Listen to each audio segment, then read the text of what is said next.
Hi guys. Tonight we step quietly into the long road home from Moscow. The sun is sinking, the air is turning cold, it feels like ice against your cheeks. The wind is coming off the fields like a cold river, finding every gap in your clothes. You can hear the dry grass snapping under your boots. The smell of old smoke hangs in the air, reminding you of the fires that burned days ago.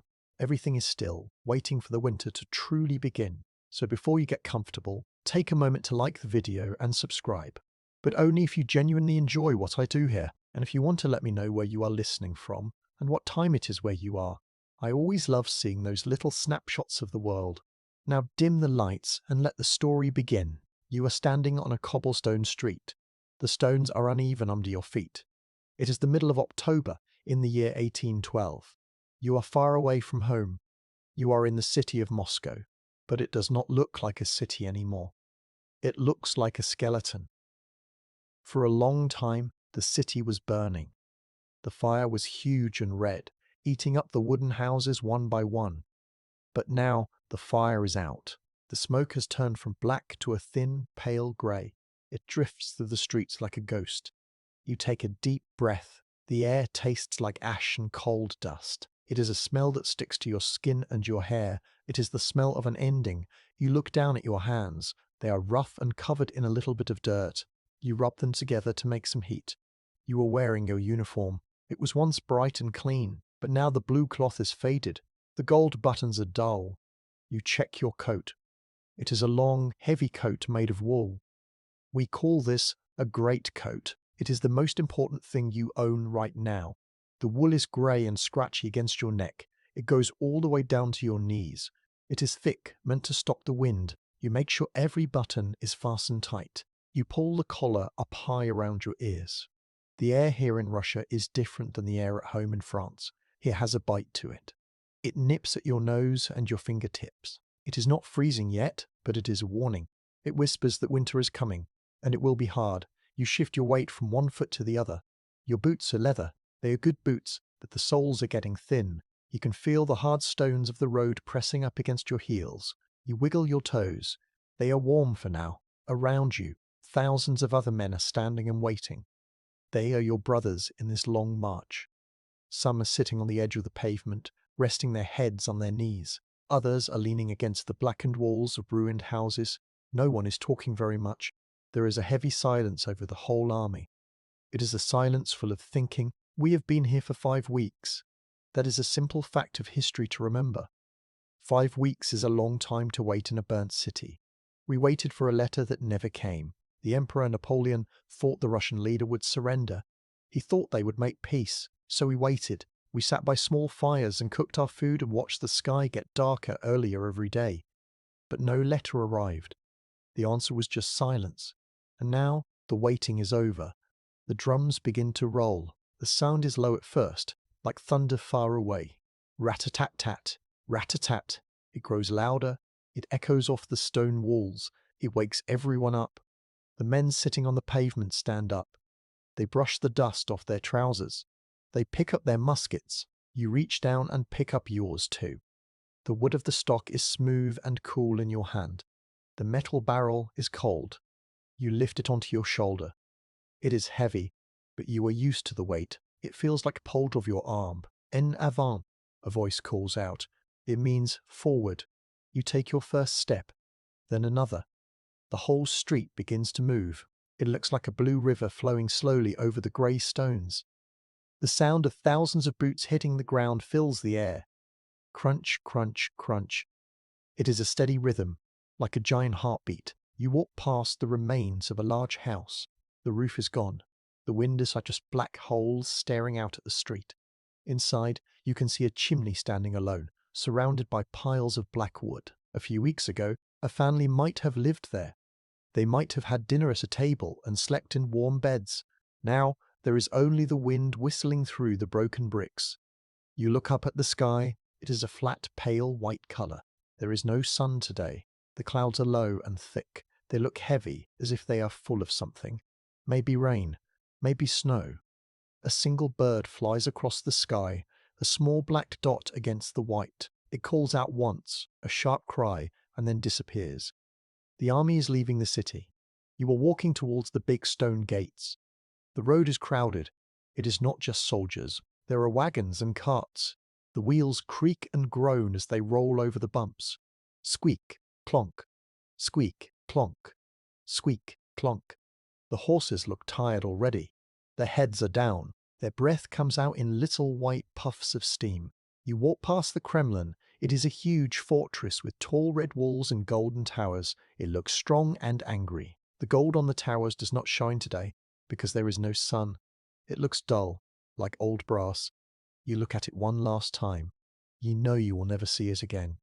You are not sad to leave. This place feels unlucky. It feels like the city itself wants you to go. The mood in the ranks is strange. It is not happy, but it is not fully sad either. It is more like relief. Finally, you are moving. Finally, you are going home. You think about home for a moment. You think about a green field and a warm sun. You think about fresh bread that is soft in the middle. The image is clear in your mind. It keeps your feet moving. You adjust the straps of your backpack. It digs into your shoulders. It is heavy, heavier than usual. We will talk about what is inside it later, but for now, you just feel the weight. It pulls you backward slightly, so you have to lean forward as you walk. It changes the way you balance. The road leads out of the city and into the countryside. As you pass the city limits, the buildings stop. Now there are only open fields. The grass is brown and dead. The trees have lost most of their leaves. The few leaves that are left are yellow and brown, clinging to the branches. The wind blows harder here. There are no walls to block it. It pushes against your chest. You wrap your arms around yourself for a moment to trap your body heat. The wool of your greatcoat feels reassuring. It is like a blanket that you can wear. You look at the man walking next to you. He is older. He has a thick beard that is starting to turn grey. He looks at you and nods. He does not smile, but his eyes are kind. He is in the same boat as you. You are all together in this. The noise of the city fades away behind you. Now, the only sounds are the wind, the boots, and the creaking wheels. Let's take a moment to just be here, walking. The rhythm is hypnotic. Left, right, left, right. Your mind starts to drift. You stop looking at the scenery and just look at the back of the man in front of you. You watch the way his pack sways with each step. You watch the bottom of his coat flapping in the breeze. The ground under your feet is changing. It is not cobblestone anymore. It is dirt. It is packed down hard by all the feet and wheels that have gone before you. It is dusty. A fine cloud of brown dust rises up around your ankles. It settles on your boots, making them look grey. It settles on your trousers. You feel a tiny drop of moisture on your cheek. You look up. Is it rain? No, not really. It is just a mist, a cold, damp mist that hangs in the air. It makes your face feel cool and wet. It settles on the wool of your coat, leaving tiny beads of water that shine like little jewels. You are leaving Moscow. The great adventure is over. Now, the only goal is survival. The only goal is to get back to the place where people know your name. The road is long. It stretches out in front of you, winding over the hills and vanishing into the grey horizon. But you are strong. You have your coat. You have your musket. You have your brothers beside you. You take another step, and another. The burning city is behind you now. The silence of the plains is ahead. You walk into the grey afternoon, one step closer to home. The road stretches out in front of you.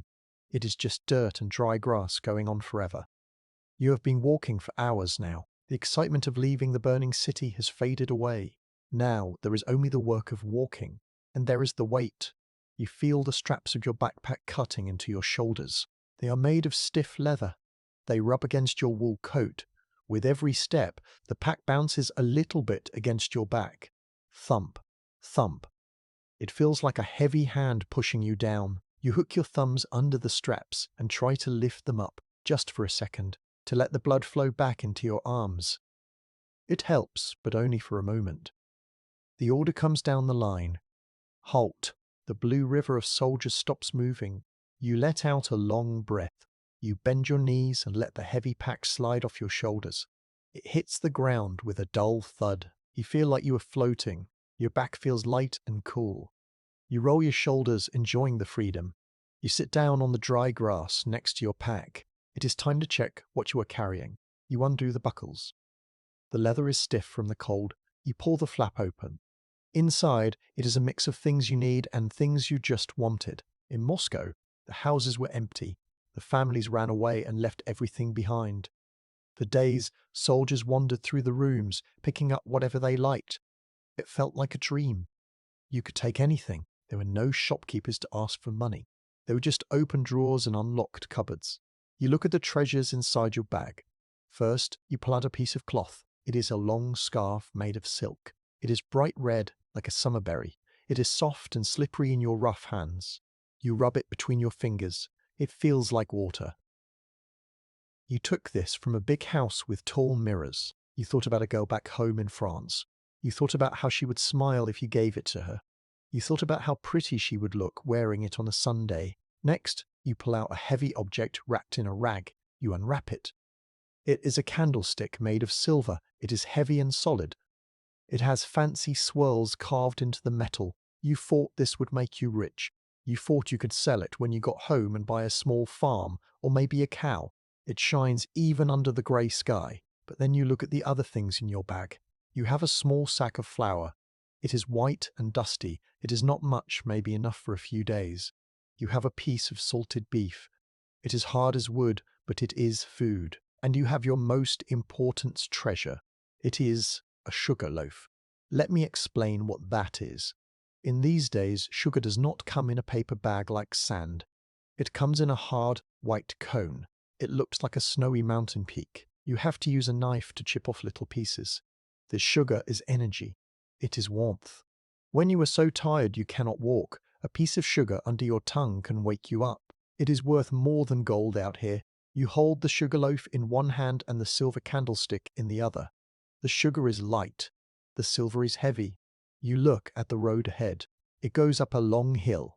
You know your legs are already tired. You know the miles are going to get longer and harder. You have to make a choice. You can be rich or you can be light. You look around you. You are not the only one making this choice. All along the side of the road, other men are sitting by their open packs. You see a man throw a beautiful clock into the ditch. It lands in the mud with a splash. You see another man leave a pile of books on the grass. They look strange there, sitting in the middle of a Russian field. The road is becoming a museum of things people left behind. There are paintings in gold frames leaning against rocks. There are heavy coats lined with fur that are too big to carry. There are porcelain plates with blue flowers painted on them, shattered into pieces where someone dropped them. You look back at the silver candlestick. It is beautiful. It represents the future you wanted. But the sugar represents the survival you need right now. You wrap the silk scarf carefully. It is light. It weighs almost nothing. You can keep that. You tuck it deep inside the bag, next to the flour. You put the sugar loaf in a safe spot where it won't get wet. You pack the salted beef. Then, you take the silvered candlestick. You hold it for one last second. You feel the cold metal. Then, you toss it into the tall grass. It disappears. You don't hear it land. It is gone. You feel a little pang of sadness, but mostly you feel relief. Your load is lighter. You buckle the straps again. The bag is smaller now. It looks untidy, but it is practical. A simple historical fact is that the army left Moscow carrying tons of treasure, but within the first week, most of it ended up in the mud. The road home was paved with gold and silver that was too heavy to carry. You stand up. You swing the pack back onto your shoulders. It is still heavy, but it is better. It feels manageable. You wiggle your toes in your boots. You adjust your hat. The order comes again. En avant. You start walking. You pass the man who threw away the clock. He is walking lighter too. You pass a pile of velvet curtains lying in a puddle. The mud is soaking into the rich fabric, turning it dark brown. You step over a broken guitar. You wonder who thought they could carry a guitar all the way to France. The air is getting cooler as the afternoon goes on. The light is fading a little. The horizon is a blurry line of grey trees. You are just a tiny moving part in a huge machine. But you are a smart part. You have your food. You have your sugar. You have your warm coat. You put one hand in your pocket. You can feel a small hard object there. You kept one tiny thing. A silver spoon. It is small. It is small. It fits in your pocket. It is just a little reminder of the victory. something to show the grandchildren. It is your secret. The rhythm of the march takes over again. Crunch, crunch, crunch. The sound of thousands of feet is like the sound of the ocean. It is a steady, comforting noise. It means you are not alone. You look at the back of the man in front of you. He has a copper pot strapped to his bag. It clanks with every step. Plink, clank, clank. You wonder how long he will keep it. You wonder if he will throw it away tomorrow or the day after. For now, you just walk. You breathe in the cold air. You feel the cool breeze on your face. You are moving away from the riches, but you are moving towards life. And that is a fair trade. The silence of the afternoon settles around you. The only thing that matters is the next step, and the next one, and the next one. The sky is changing. The white clouds that hung over you all morning are turning a deep, dark grey. They look bruised and heavy. The wind picks up, blowing the dead leaves across the road in little swirling circles. You can smell the water in the air before you feel it. It smells like wet stone and damp earth. Then, the first drop hits your nose. It is cold and sharp. It begins slowly. Drip. Drop. Then, it comes faster. It is not a violent storm with thunder and lightning. It is a steady, cold rain that feels like it will never stop. It soaks into the shoulders of your coat. The wool turns a darker shade of grey as it drinks up the water. You pull your hat down lower, trying to keep the rain out of your eyes. The ground under your feet changes. An hour ago, it was hard dirt. Now, it is turning into something else. It is becoming soft and slippery. The thousands of boots ahead of you are churning the water and the dirt together. They are mixing it into a thick, brown soup. In Russia, they have a special time of year for this. It happens in the autumn and the spring. The roads disappear and the whole world turns to mud. You take a step. Your boot sinks down. It goes past the sole, past the ankle.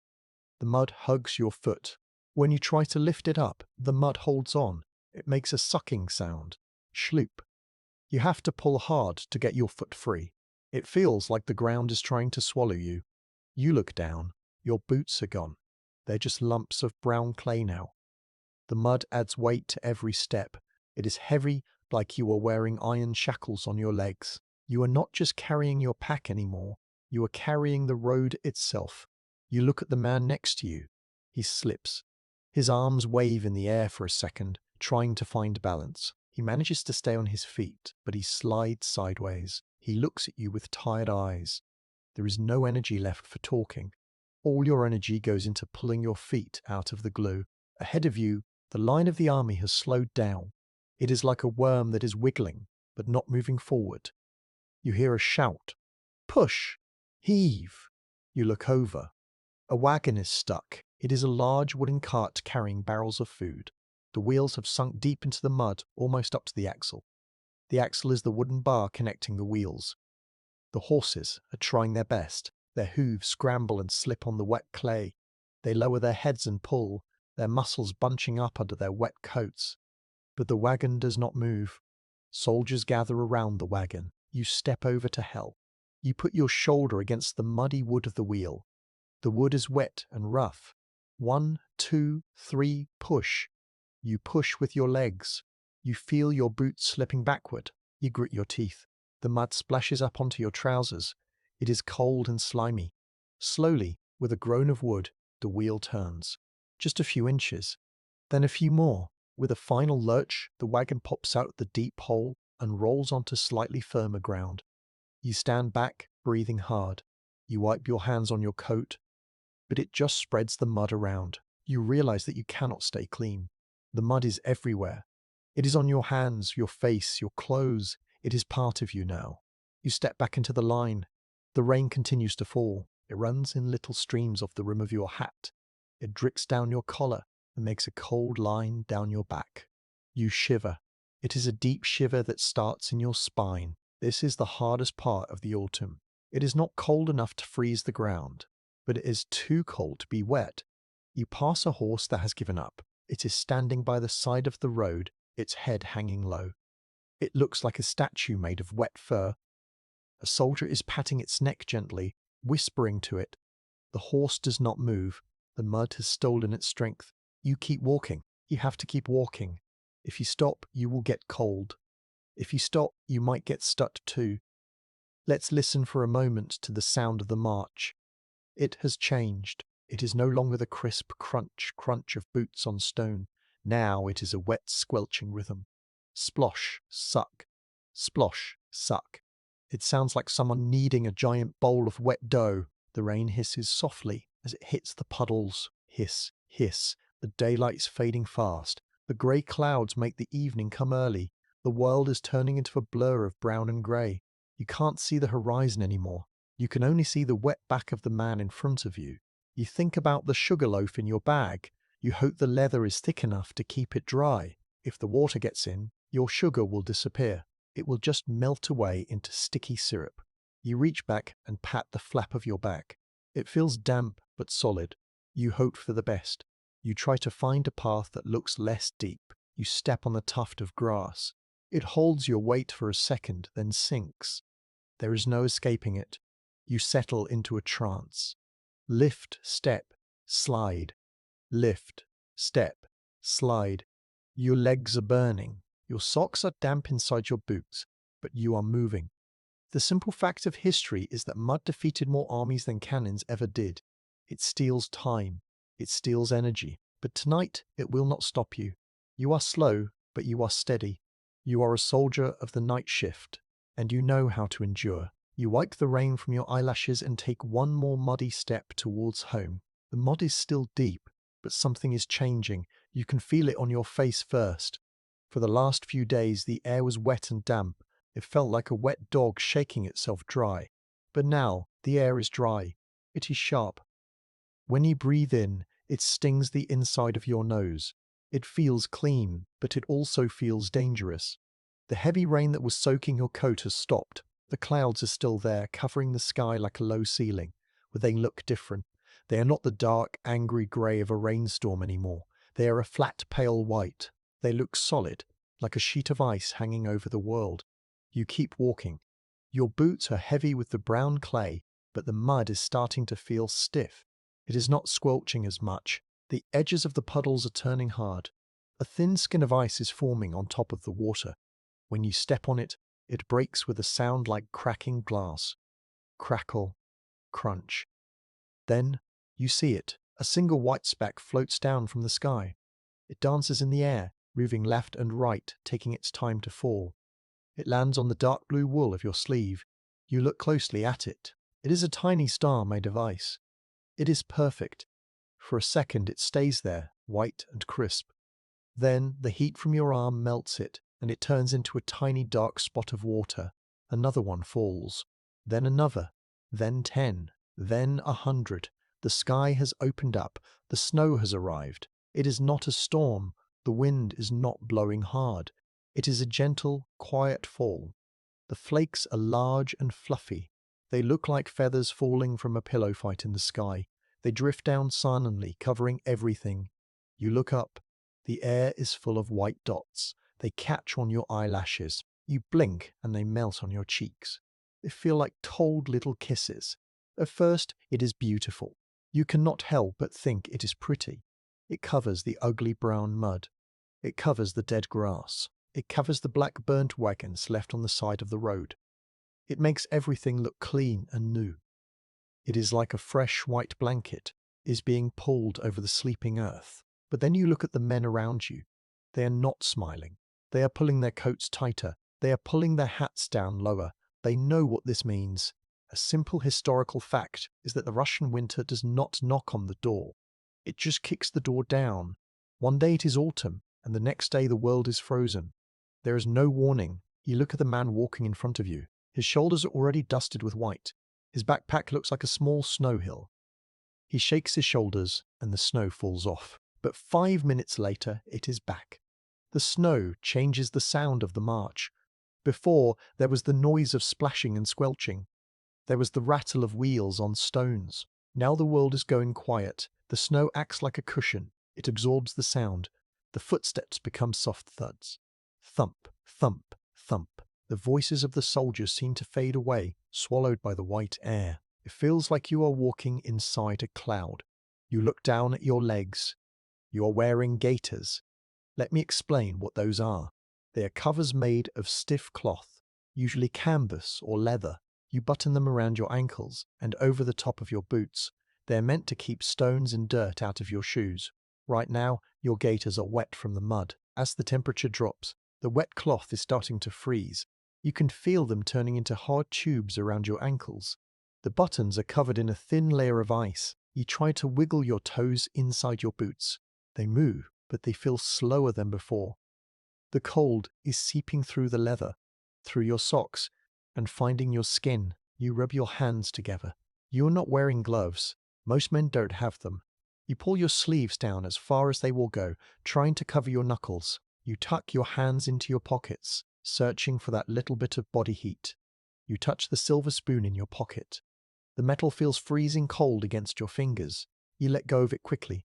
The road is disappearing. 10 minutes ago, you could see the track clearly. It was a brown scar on the land. Now the brown is fading. The ruts and holes are filling up with white powder. The road is blending into the fields. Soon, the whole world will be the same color. It will just be white earth and white sky, with no line to tell you where one ends and the other begins. This can be dangerous. If you cannot see the road, you might step into a ditch. You might trip over a hidden rock. So you have to pay attention. You have to follow the dark shape of the man in front of you. He is your guide. If he stays up, you follow. If he falls, you stop. You take a deep breath. You can see your breath now. Every time you exhale, a cloud of white steam comes out of your mouth. It hangs in the air for a moment before drifting away. It is the only warm thing you can see. It is proof that you are alive. The fire inside you is still burning, fighting against the cold outside. Let's take a moment to just listen to the quiet. Stop moving for a second in your mind. Stand still. There is no bird song. The birds have all gone away. There is no rustling of leaves, because the leaves are buried or wet. There is only the soft hiss of the snowflakes landing on the ground. It is a whisper. Hiss, hiss, hiss, hiss. It is a peaceful sound, but it is also a lonely sound. It makes you feel very small. You start walking again. You have to keep the blood moving. You notice something on the side of the road. It is a cannon. It is a huge gun made of bronze, sitting on a wooden carriage. The wheels are painted green. The snow is piling up on the barrel. It looks like a sleeping beast. The gun is too heavy to pull through the slippery mud and the snow, so the gunners have left it. They cut the ropes and took the horses. The cannon will stay here. It will be buried until the spring comes. It is a strange sight, a weapon of war being defeated by soft, tiny flakes of ice. The light is getting dimmer. The white sky reflects the little light that is left, making the ground glow with a strange pale blue color. It is called twilight. It is that time between day and night when everything looks magical and a little bit ghostly. You feel a snowflake land on your nose. It does not melt this time. Your skin is getting cold enough that the snow stays for a few seconds. You brush it off with your hand. Your face feels numb, like you have been slapped. You think about the night that is coming. You wonder where you will sleep. There are no houses here. There are only trees and flat fields. The snow will be your mattress tonight. But you don't stop. The order is to keep moving until it is fully dark. The Emperor wants to put as many miles as possible between us and the city. So you lower your head. You stare at the white ground. You count your steps. 1, 2, 3. The snow is ankle deep now. It provides a little resistance. It drags at your feet. It is not as sticky as the mud, but it is tiring in a different way. It is like walking through sand. You are part of a long dark snake winding through a white desert. You are all silent. You're all silent. You're all thinking the same thing. Just keep moving. Just keep moving. The first flakes were a surprise. Now they are your reality. The autumn is over. The winter has claimed the land, and you are right in the middle of it. But you are calm. You breathe the sharp air. You adjust your heavy pack. You walk on into the silent falling white. The day is finally ending. The grey light in the sky is fading away, turning into a deep dark blue. The night is taking over. You are still walking, but your steps are slower now. The snow is not just a dusting anymore. It is a layer. It covers your boots. It hides the road completely. You are just following the dark shape of the soldier in front of you. You are tired. Your legs feel heavy, like they're made of lead. The cold has settled deep into your bones. It is a dull ache in your knees and your shoulders. You need to stop. You need to rest. But out here, stopping is dangerous. If you lie down in the snow, the cold will wrap around you. You might close your eyes and never wake up. You need a roof. You need a wall to block the wind. The order travels down the line. It is passed from man to man in a whisper. Bivouac. It means camp. We are stopping here for the night. You look around. There is nothing but white fields and black trees. The wind is blowing harder now. It whistles across the open ground. It picks up the loose snow and spins it in little circles. It stings your face. Then you see it. It is just a shadow in the distance, a dark, square shape standing alone in the white field. It is not a big house. It is not a castle. It is just a small wooden shed. But to you, right now, it looks like a palace. You leave the line. You walk towards the dark shape. The snow is deeper here in the field. It comes up to your shins. Crunch, crunch, crunch. You have to lift your knees high to step through it. You keep your eyes on the shed. You are afraid it might disappear like a dream. But it stays there. You get closer. You can see the wood now. It is old and grey. Let me explain how these buildings are made. A simple fact of history is that in Russia, wood was the most common building material. They did not use saws to cut the wood into flat boards. They used whole tree trunks. They laid the round logs on top of each other, like a stack of pencils. To stop the wind from blowing through the gaps between the round logs, they stuffed the cracks with dried moss. You walk up to the wall of the shed. You take off your mitten if you have one, and touch the wood. It is rough and bumpy, like the bark of a tree. You can feel the soft, dry moss tucked into the cracks. It is simple, but it is clever. It keeps the cold out. You walk around to the front. There is no door, just an open black rectangle where a door used to be. The inside is pitch black. You cannot see anything. You step inside. The first thing you notice is the sound, or the lack of sound. Outside, the wind was roaring. It was a constant noise in your ears. Whoosh, howl. But inside the shed, the wind is gone. The heavy log walls block it out. It is suddenly quiet. The silence feels heavy and thick. You let out a long breath. You can hear your own breathing. Ha, ha. The second thing you notice is the smell. It does not smell like snow. It smells like dry things. It smells of old hay. It smells of dust. It smells of animals that have been gone for a long time. It is a warm, earthy smell. It reminds you of a barn back home in France. It smells safe. You are not the only one here. You can hear rustling in the dark. Other soldiers have found this place too. You hear a boot scuff against the dirt floor. You hear the clink of a metal cup hitting a button.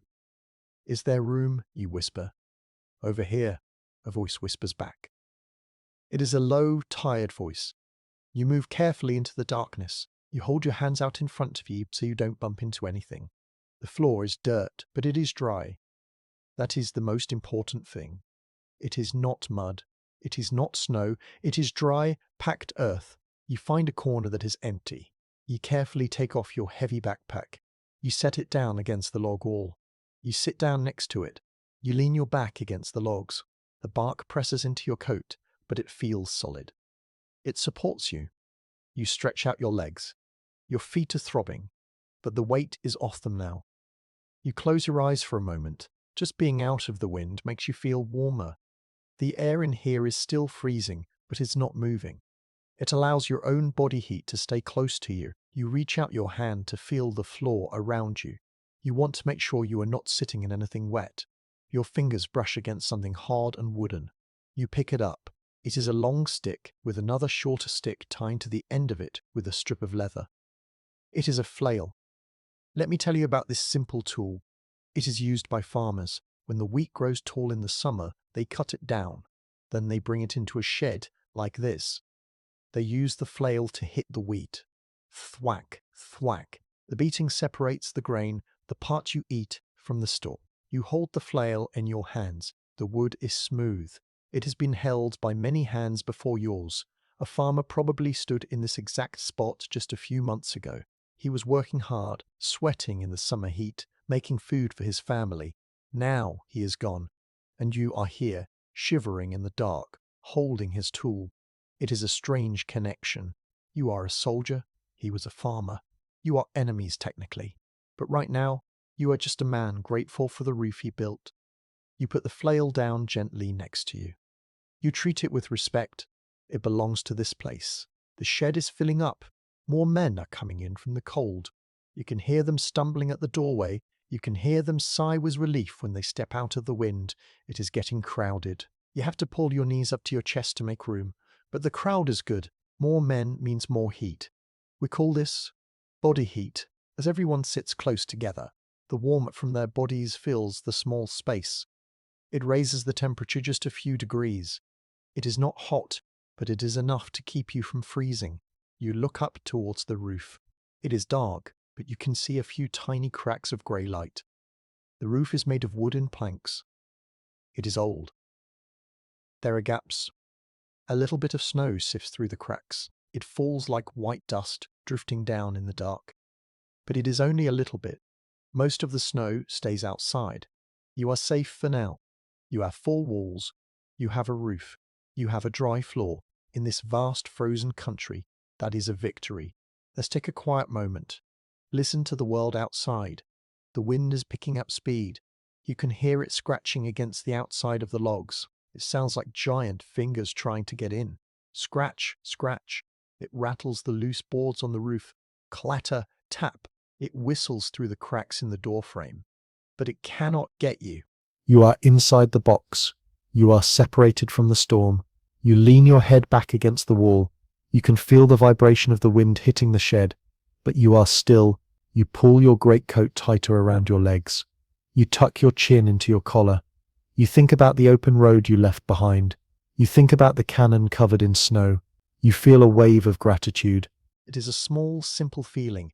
You are thankful for wood. You are thankful for moss. You are thankful for the dark. Tonight, you do not have to sleep under the falling snow. Tonight, you have a home. It is a cold, dark, crowded home, but it is yours for the night. And that is enough. You settle in. You listen to the breathing of the men around you. It is a rhythmic sound, like the ocean. In, out, in, out. It is the sound of the night shift, resting before the next day begins. The storm can rage all it wants. You are here. You are dry. You are dry. You are ready to rest. The shed is dark. It is a thick, heavy darkness that seems to press against your eyes. You can hear the wind howling outside, scratching at the wooden walls, but inside, the air is still. It is also freezing. The body heat of the men helps a little, but it is not enough. You can hear the sound of teeth chattering. Click, click, click. It is a sound you cannot stop. Your own jaw aches from shivering. You know you need to make a change. You need heat. If you fall asleep now, in this cold, you might not wake up. The cold has a way of creeping into your chest while you dream. You need a fire. You are the one to start it. You sit up straight, pushing your back away from the log wall. You look around in the gloom. You need something to burn. You cannot go outside to find wood. The snow is too deep, and it is too dark. You have to find something here. You crawl on your hands and knees across the dry dirt floor. You move slowly, feeling the ground with your fingers. You touch the boots of sleeping men. You touch the rough wood of the walls. Then, your hand finds something in the corner. It feels dry and brittle. It is a pile of old straw. It was probably a bed for a cow or a horse a long time ago. It is dusty, but it is dry. That is perfect. You gather a handful of the straw. It makes a soft crackle sound in your fist. You keep searching. You find a broken piece of a crate. The wood is thin and splintered. You snap it into smaller pieces. Snap. Crack. The noise sounds loud in the quiet shed. A few men stir in their sleep, but they do not wake up. They are too tired. You make a small pile in the middle of the floor. The floor is dirt, so it is safe. You put the dry straw in the center. You arrange the little sticks of wood around it, like you are building a tiny tent. We call this a pyramid. It allows the air to flow through the wood, feeding the fire. Now comes the hard part. You have to make the spark. You reach into your pocket. Your fingers are numb. They feel like sausages. They are clumsy. You have to concentrate just to unzip your pocket. You pull out a small leather pouch. Inside, there are your fire tools. You take out a piece of stone. It is a piece of flint. It is grey and sharp. It feels like a piece of cold glass. You take out the steel. It is a piece of metal shaped like a letter C. It is smooth and heavy. You also take out a tiny piece of cloth. It looks black and dirty. This is called charcloth. It is a piece of fabric that has been burned just enough to turn into charcoal, but not enough to turn into ash. It catches a spark very easily. You hold the flint in your left hand. You pinch the charcloth against the stone with your thumb. You hold the steel in your right hand. You take a deep breath. You need to be fast and strong. You strike the steel against the stone. Clack. Nothing happens. Just the sound of metal hitting rock. Your hands are shaking from the cold. You try again. Clack. Still nothing. You feel a little panic in your chest. The cold is waiting. It is patient. You have to beat it. You adjust your grip. You lean forward, focusing all your energy on your hands. Clack. A spark. It is a tiny, bright yellow star. It flies off the steel. It lands on the charcloth and goes out. It dies instantly. You let out a frustrated breath. You try again. Clack, clack, clack, clack. Then finally, a spark lands on the black cloth and stays. It turns into a tiny, glowing red dot. It looks like the eye of a very small insect. It is the most beautiful thing you have seen all day. You put down the steel and the stone. You cup your hands around the glowing dot. You lift it up to your mouth. You blow on it gently. Whoo! The red dot gets brighter. It spreads across the cloth. A thin wisp of smoke rises up. It smells sharp and grey. You blow again. Hoo! You gently place the glowing cloth into the pile of straw. You blow one more time, a little harder. Suddenly the straw catches. A small yellow flame jumps up. It dances. It is alive. It is hungry. It eats the straw quickly. Crackle, hiss. The yellow light pushes back the darkness. It grows taller, licking the pieces of wood. The wood begins to turn black, then red. Then it bursts into flame. You sit back on your heels. You hold your hands out towards the light. You can feel the heat immediately. It hits your palms like a physical touch. It is a gentle, stinging warmth. It feels like magic. The light changes everything in the shed. Before it was just a black box. Now the walls are glowing with a soft orange light. The shadows of the logs dance up and down. You can see the faces of the other soldiers. They are lying in a circle around the fire, like spokes on a wheel. Their faces are dirty. They have beards that are rough and unkempt. Their eyes are closed, but the firelight flickers on their eyelids. As the warmth spreads, you see them relax. Their shoulders drop. The frowns on their faces smooth out. Even in their sleep, they know the fire is here. A simple historical fact is that the campfire was the center of the soldier's life. A group of soldiers who ate and slept together was called a mess. These men became your family. You shared your food, your water, and your fire. Without your mess, you would be alone, and alone you would not survive. One of the men wakes up. He is the older man with the grey beard you saw earlier. He blinks his eyes, adjusting to the light. He looks at the fire, then he looks at you. He does not say a word. He just nods. It is a small nod, but it says everything. It says, thank you. It says, good job. He reaches into his pack and pulls out a piece of dry wood he was carrying. He adds it to the fire. The flames jump up to greet it. You stare into the fire. Let's take a moment to watch the flames. The fire is never still. It is always moving, changing shape. It is yellow at the top, orange in the middle, and blue at the bottom. It snaps and pops. Pop, snap. Little sparks fly up into the air and disappear like tiny fireworks. The smell of the smoke fills the shed. It smells the buck fills the shed. It smells like burning pine. It is a strong smell, but it is a good smell. It covers up the smell of wet wool and dirty boots. It smells like home. You turn your hands over. You warm the backs of your hands. Then you warm your palms again. You can feel the blood moving in your fingers. The numbness is going away. It hurts a little bit as the feeling comes back, a prickly, tingling sensation, but it is a good pain. It means your hands are yours again. You unbutton your greatcoat just a little bit. You want the heat to get inside, to warm your shirt and your chest. You feel the warmth soaking into your clothes. It is like a warm bath. The fire is small. It is not a roaring bonfire. It is just a small pile of sticks on a dirt floor. But in this vast, frozen night, it is the most important thing in the world. It is a beacon. It is a promise that the sun will rise again. You pick up a small twig and poke the fire. You move a coal closer to the center.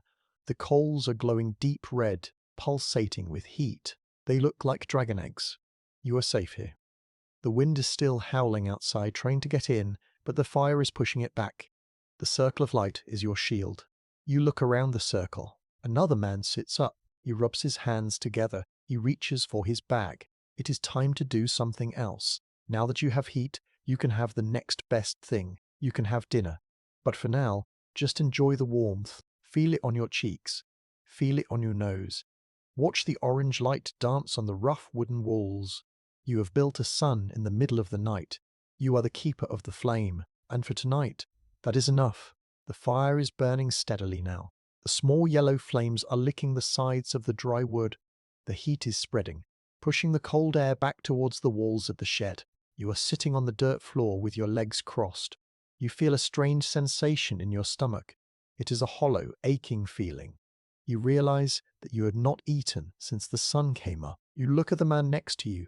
He is already moving. He reaches into his heavy pack and pulls out a black metal object. It is a pot. We call it a marmite or a camp kettle. It is round and has a wire handle. The bottom of it is covered in thick black soot from 100 other fires. It is dented and scratched, but it is solid. It does not leak. That is the only thing that matters. He hands the pot to you. You know what to do. You stand up slowly. Your legs are stiff. You walk to the open doorway. The wind hits you immediately. It is sharp and cold, like a slap in the face. You step out into the night just for a moment. You scoop up a mound of clean white snow with your hands. It is light and powdery. You pack it into the black pot until it is full to the brim. The snow numbs your fingers instantly, making them ache. You hurry back inside. You place the pot carefully on the fire. You settle it onto the burning sticks so it won't tip over. Now, you watch. This is the slow magic of cooking. The snow at the bottom of the pot starts to melt first. It turns into clear water. The snow on top sinks down. It hisses as it touches the hot metal sides. Slowly the white powder disappears and the pot is half full of water. You have to go back out and get more snow. You do this 3 times. A simple historical fact is that it takes 10 cups of snow to make just 1 cup of water. It is a lot of work for a simple drink. Finally, the water begins to boil. Small bubbles rise to the surface. Bloop, bloop. Steam starts to rise. It curls up into the air, mixing with the wood smoke. Now it is time to add the food. You open your bag. You reach past the silk scarf and the sugar loaf. You find the small sack of flour you saved. You take a handful of the white powder and sprinkle it into the water. It floats on top for a second, then sinks. You use your silver spoon to stir it in. The water turns cloudy and thick. The man with the grey beard pulls something out of his pocket. It looks like a stone. It is round and brown and very hard. This is a biscuit. Let me tell you about this simple piece of food. It is not like the soft cookies you might have at tea time. This is bread that has been baked 2 or 3 times. All the water is cooked out of it, so it won't go bad. It is as hard as a brick. If you try to bite it, you might break a tooth. You have to soak it to eat it. The man takes the hilt of his knife, the heavy metal handle, and smashes the biscuit. Crack. It breaks into smaller chunks. He drops the pieces into the bubbling pot. They splash into the hot water. You watch them float. As they soak up the hot water, they start to swell. They turn soft and mushy. They thicken the soup. It is not a fancy meal. It is just hot water, flour, and old bread. But to you, right now, it looks delicious. The smell fills the small shed. It smells of warm grain. It smells like toast. It is a gentle, comforting smell that makes your mouth water. It reminds you of your mother's kitchen on a rainy day. You wait. The hardest part is waiting for it to be ready. You stare at the bubbles. You listen to the fire popping. You rub your hands together, feeling the heat from the flames and the anticipation of the meal. It is ready, the man whispers. He takes a rag and wraps it around the hot wire handle of the pot. He lifts it off the fire. He sets it down in the middle of the circle. You don't have bowls. You have a tin cup attached to your belt. You unhook it. It is battered and the rim is bent, but it holds liquid. You dip your cup into the pot. You scoop up a portion of the thick grey soup. You hold the cup in your hands. This is the best moment. Before you even take a sip, you just hold it. The heat from the soup travels through the thin tin metal and into your palms. It is intense. It warms your frozen fingers in seconds. It feels like holding a piece of the sun. You bring the cup up to your face. The steam rises up and warms your nose and your cheeks. It feels like a warm towel. You close your eyes and breathe it in. You take a sip. It is hot. It scalds your tongue a little, but you don't mind. The taste is plain. It tastes like wet flour. But it is hot. That is the flavor you are tasting. Heat. It flows down your throat and hits your empty stomach. You can feel it spreading through your chest. It is like a warm light turning on inside you. You eat the soft chunks of biscuit with your silver spoon. They are chewy and warm. They fill the empty space in your belly. You and your messmates eat in silence. There is no need to talk. You are all busy with the serious work of eating. The only sounds are the scraping of spoons against tin cups and the soft slurping of soup. Scrape, sip. Scrape, sip.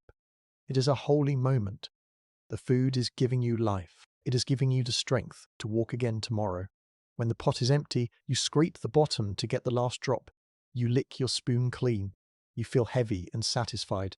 The hollow ache in your stomach is gone. You lean back against the log wall. Your body is busy turning that bread into energy. You feel a wave of tiredness wash over you. It is a heavy, warm tiredness. It is the feeling of safety. Let's take a moment to be still. Look at the fire again. It is dying down a little. The bright yellow flames are smaller now. They are settling into a bed of glowing red coals. The light in the shed is softer, dimmer. You watch a single piece of wood turn from black to grey ash. It holds its shape for a long time, glowing from the inside. Then, quietly, it crumbles. It falls apart into a small pile of grey dust. The wind outside seems further away now. The food has built a wall between you and the cold. You are full. You are warm. You are resting. You take your tin cup and wipe it out with a corner of your coat. You clip it back onto your belt. Click. It hangs there, ready for the next time. The simple soup was not a feast for a king. There was no meat, no vegetables, no salt. But out here in the frozen dark, it was the best meal you have ever had. It was a miracle in a metal cup. You pull your knees up and rest your chin on them. You watch the smoke drift up towards the roof, disappearing through the cracks into the night. You are ready to sleep soon. But first, there is one more thing to do to make sure you survive the night. You look down at your boots. You have to take care of your feet. But for now, just enjoy the glow of the dying fire and the warmth in your belly. The soup has done its work. You are alive. The fire is glowing softly. The soup is finished. You feel a heavy, comfortable weight in your stomach, but the work of the night is not done yet. You have one more job to do. It is the most important job of all. You have to take care of your feet. You look down at your boots. They are covered in dried brown mud. The leather is soaked through. They look like heavy, dark stones attached to your legs. You know that if you sleep with wet feet, the cold will eat them. The frost is always waiting for a damp toe. You shift your position on the dirt floor. You lean back against the log wall and pull one knee up to your chest. You grip the heel of your boot. It is slippery. You pull. Grunt. It does not move. The wet leather has shrunk tight around your ankle. It is holding on like a second skin. You have to work it loose. You wiggle your heel back and forth. You pull harder. Finally, with a wet, sucking sound schloop, the boot slides off. You let out a long sigh. Ah, the relief is instant. Your foot feels light. It feels free. You set the boot down carefully. Then you struggle with the other one. You pull and twist until it pops off too. Now you are just wearing your socks. They're made of wool, but they are thin. They are full of holes at the heels and the toes. They are damp and steaming slightly in the cool air. You peel them off quickly. You rub your bare feet with your hands. Your skin is pale and cold. It looks wrinkled, like you have been in a bath for too long. You massage the arches of your feet. You rub your toes one by one. You are trying to wake them up. You want to feel the blood moving again. It tingles. It feels like little pins and needles poking your skin. This is a good sign. It means your feet are still alive. Now you reach into the deep pocket of your greatcoat, or maybe you reach inside your shirt, right against your chest. You pull out a bundle of cloth. These are your foot wraps. Let me explain the simple invention. Soldiers on the long march learn that socks are not always the best thing. Socks get holes. Socks get wet and stay wet. Instead, we use squares of fabric. They can be made of anything. Maybe it was a piece of an old shirt. Maybe it was a piece of a curtain you found in Moscow. The cloth you are holding is flannel. It is soft and fuzzy. You have been keeping it inside your coat all day. It is warm. It has borrowed the heat from your body. You hold the warm cloth in your hands for a second. It feels dry. Dry is the most beautiful word in the dictionary right now. You begin the wrapping ritual. It is a slow, careful process. You cannot rush this. If you do it wrong, the cloth will bunch up. A wrinkle in the cloth can rub against your skin. After 10 miles of walking, that tiny wrinkle will turn into a painful blister, and a blister out here can be deadly. You lay the square cloth flat on your knee. You smooth it out with your palm. You place your foot in the center, diagonally. First, you fold the tip of the triangle over your toes. You tuck it underneath. It has to be snug. Next, you fold the left side over the top of your foot. You pull it tight, but not too tight. Then, you fold the right side over the left. Finally, you wrap the loose ends around your ankle and tuck them in securely. It looks like a neat little parcel. It looks like a bandage. You wiggle your toes inside the wrap. They feel safe. They are surrounded by layers of warm, dry flannel. It is like putting your foot into a soft bed. You do the same thing with the other foot. Fold, tuck, wrap, smooth. You are a surgeon, and your feet are your patients. You treat them with great care. A simple historical fact is that many soldiers survived the retreat, not because they were good at shooting, but because they were good at walking. The men who took 10 minutes every night to dry their wraps and care for their toes were the ones who made it home. The men who were too tired, who slept in wet boots, often did not wake up with their feet intact. Now, you have to deal with the boots. You cannot put them too close to the fire. If you do, the wet leather will cook. It will curl up and get hard and brittle. Then it will crack, so you set them a few feet away. You tilt them on their sides so the heat can get inside. You watch the steam rise gently from the leather. It is a slow process. They will not be fully dry by morning, but they will be better. You also take your wet socks and hang them on a stick near the fire. They drip slowly onto the dirt floor. Drip, drip, drip. You look around the shed. Other men are doing the same thing. It is a silent ceremony. Everyone is rubbing their feet. Everyone is wrapping cloth. Everyone is staring at their toes with a look of serious concentration. The air in the shed smells of wet wool and leather and wood smoke. It is a heavy barracks smell. But it is not unpleasant. It is the smell of survival. You reach into your pack again. You pull out a small tin of grease. It is animal fat. You scoop a little bit out with your finger. It is white and slippery. You rub it onto the leather of your boots. This is your waterproofing. The grease seals the pores of the leather. It helps to stop the snow from melting and soaking through. You rub it in circles. Rub, rub, rub. The leather turns a darker, richer color. You are feeding the boots, just like you fed yourself. They need to be strong for tomorrow. Your feet are warm now, wrapped in the dry cloths.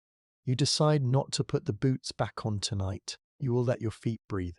You wrap your greatcoat around your legs, covering your feet completely. The heavy wool of the coat creates a tent over them, trapping the heat. Let's take a moment to enjoy the sensation. Close your eyes. Feel the difference. 10 minutes ago, your feet were heavy, cold, and wet blocks of ice. They were sources of pain. Now they are throbbing gently with warmth. They feel light. The dry cloth is soft against your skin. The ache in your arches is fading away. It is a small luxury. It costs nothing but time and care, but it feels like a victory. You listen to the fire again. It settles with a soft crump sound as a log breaks apart. The orange light flickers on the ceiling. You watch the shadows dance. Outside, the wind is still hunting. You can hear it whistling around the corners of the shed. It is searching for a gap, for a crack, for a way in. But you are tight. Your walls are thick. Your feet are wrapped. You have outsmarted the cold for one more night. You lean your head back against the log wall. Your eyelids are getting heavy. The day has been so long. You walked miles through the mud. You walked miles through the snow. You built a fire. You made soup. You fixed your boots. You have done everything right. You have earned your rest. The man next to you begins to snore. It is a soft, rhythmic rumble. It is a comforting sound. It means he is safe enough to sleep deep. You tuck your hands inside your sleeves to keep them warm. You slide down a little bit, getting comfortable on the hard ground. The dirt floor is not soft, but you are so tired that it feels like a feather bed. You think about the road tomorrow. It will be white. It will be cold. But you have dry wraps. You have greased boots. You are ready. For now, the world shrinks down to this small, warm circle of firelight. The snow is a problem for tomorrow. Tonight, there is only the warmth. You let your breathing slow down. In, out, in, out, in, out. The fire watches over you. The night shift is quiet. You drift towards sleep. The morning comes slowly. There is no bright sunrise. The sky just turns from a black wall into a grey ceiling. Inside the shed, the fire has died. It is now just a pile of cold white ash on the dirt floor. The warmth is gone. The cold air has returned, creeping through the cracks in the logs to wake you up. You sit up. You rub your face. Your skin feels tight and dry.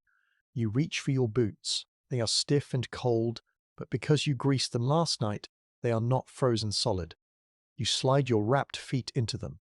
It takes a little push to get your heels down. You stomp your feet twice to settle them. Thump, thump. You pick up your pack. You swing it onto your shoulders. It feels heavier than it did yesterday. The straps find the same sore spots on your shoulders. You take a deep breath, blowing a cloud of steam into the air.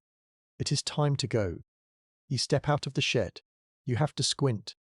The world is blindingly white. During the night, the snow stopped falling, but it covered everything. The fields are white. The trees are white. The roof of the shed is white. The sky is a pale, milky grey. The light bounces off the snow and hits your eyes. It is sharp and bright. But there is one thing that is not white.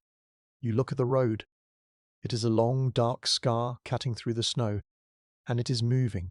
The army is back on the march. From where you are standing, you can see for miles. The line of soldiers stretches out as far as you can see.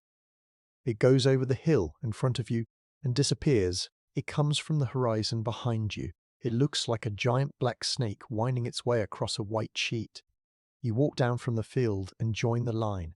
You slot yourself into a gap between a wagon and a group of marching men. You are just one small drop returning to the river. The mood this morning is quiet. Yesterday, there was some talking. Today, there is silence. The snow seems to swallow all the noise.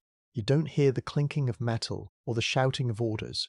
You only hear the soft, crushing sound of thousands of boots on packed snow. Crunch, crunch, crunch. You look at the men around you. Everyone looks different now. In the summer, the army looked like a parade. Everyone wore the same blue coats and the same tall hats. We call these hats shakos. They are tall and stiff, made of leather and felt, usually with a brass plate on the front. But now, the parade is over. The uniforms are hidden. Everyone is wearing whatever they can find to stay warm.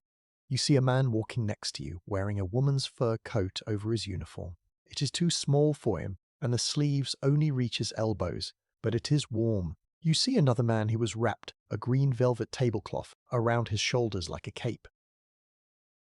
You see men with scarves tied around their heads, covering their ears and their shakos. The army looks like a traveling carnival. It looks like a group of ghosts, dressed in rags. But no one laughs. No one cares how they look. They only care about being warm. You keep your head down. You stare at the back of the man in front of you.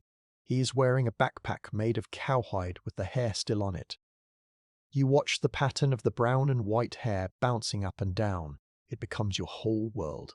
Up, down, up, down. A simple historical fact is that the line of the retreating army was sometimes 50 miles long. It was so long that when the first soldiers were arriving at the camp for the night, the last soldiers were just leaving their camp from the morning.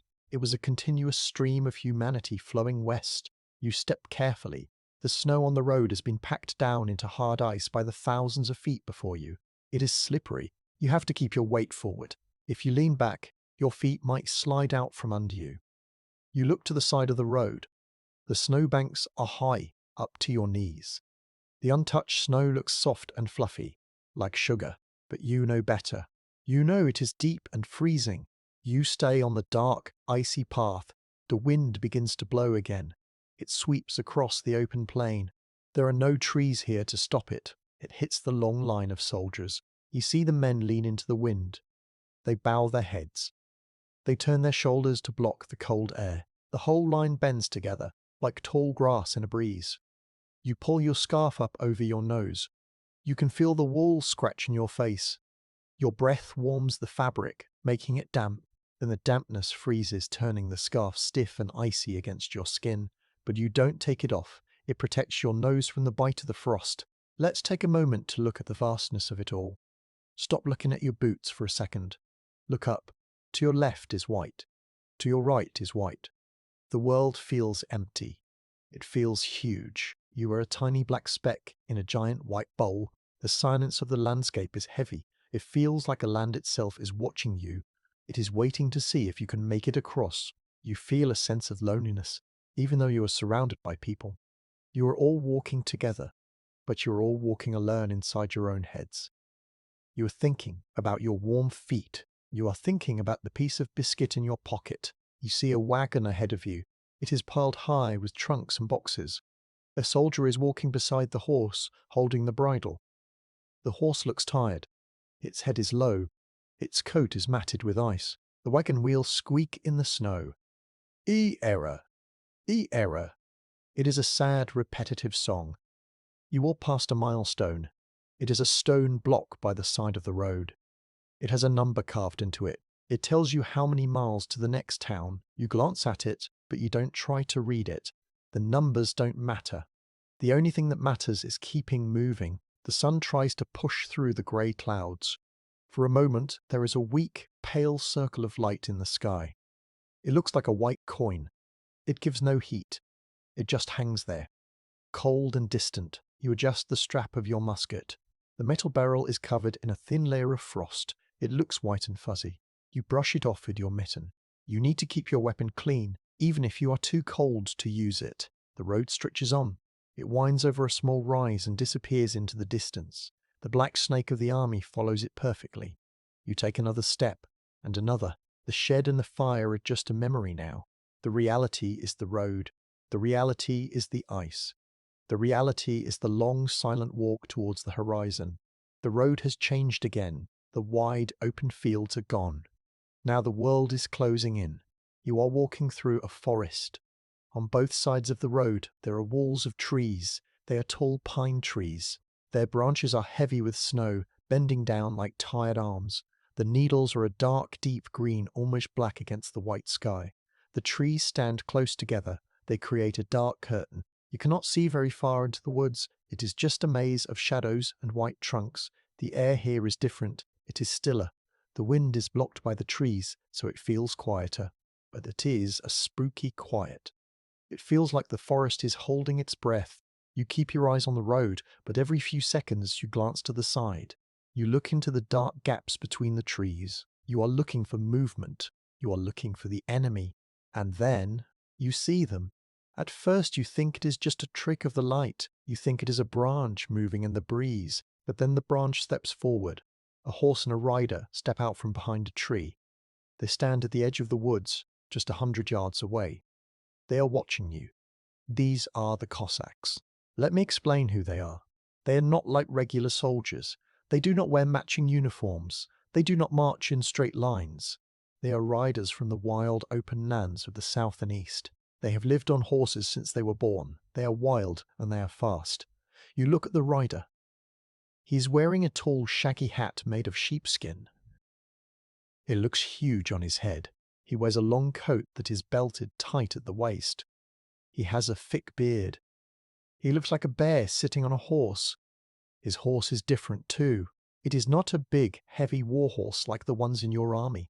It is a small, shaggy pony. It looks rough and untidy. Its coat is thick to keep out the cold. Its mane is long and tangled. But do not be fooled. These little horses are tough. They can run all day in the snow. They can eat bark from the trees and sleep on the ice. They are survivors, just like their riders. The Cossack is holding something in his hand.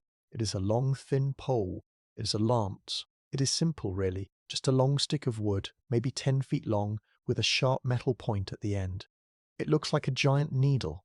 He rests the butt of the lance on his stirrup, so the point sticks straight up into the air. The metal tip catches the dull light of the sky. It glints. He does not attack. He does not yell. He just sits there on his pony, watching the blue river of soldiers flow past. He is not alone. You look further down the tree line. You see another shadow, and another, and another, and another. They are dotted all along the edge of the forest. They are a line of silent statues. This is a different kind of war. In a big battle, you stand in a field and shoot at each other. It is loud and fast. But this is hunting. They are waiting. They are like wolves following a herd of deer. They are waiting for a mistake. They are waiting for a wagon to break a wheel. They are waiting for a soldier to stop to tie his boot. They are waiting for you to fall behind. You feel a shiver go down your spine. It is not from the cold this time. It is from fear. You realize how dangerous it is to be alone. If you step off the road into the deep snow, you are theirs. If you get too tired and sit down for a rest, they will come. As long as you stay on the road, surrounded by your brothers and their muskets, you are a porcupine. You are prickly and dangerous. They cannot touch you. But if you separate from the group, you are easy prey. You instinctively move closer to the man next to you. You bump shoulders. Do you see them? He whispers. He does not look at them directly. He keeps his head forward, but his eyes are darting to the side. I see them, you whisper back. You grip your musket tighter. The wood feels solid in your hands. You check the lock to make sure it is dry.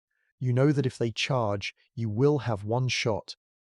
Maybe two, but mostly you just have to look dangerous.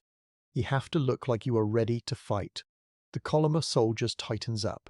The gaps between the men disappear. Everyone is thinking the same thing. Stay together. Stay safe. The march becomes more disciplined. Backs straighten up. Steps become more rhythmic. The fear makes you focused. The rider in the trees nudges his horse. The pony takes a few steps forward. The snow comes up to its knees, but it moves easily. The rider lifts his lance just a little bit. It is a small movement, but it is a threat. He is testing you. He is asking, "Are you tired yet?" You stare right back at him. You lift your chin. You keep walking. You answer him with your boots. "Not today." He stops. He lowers the lance. He knows you are still too strong. He will wait for someone else. He will wait for the sick, the lame, the lonely.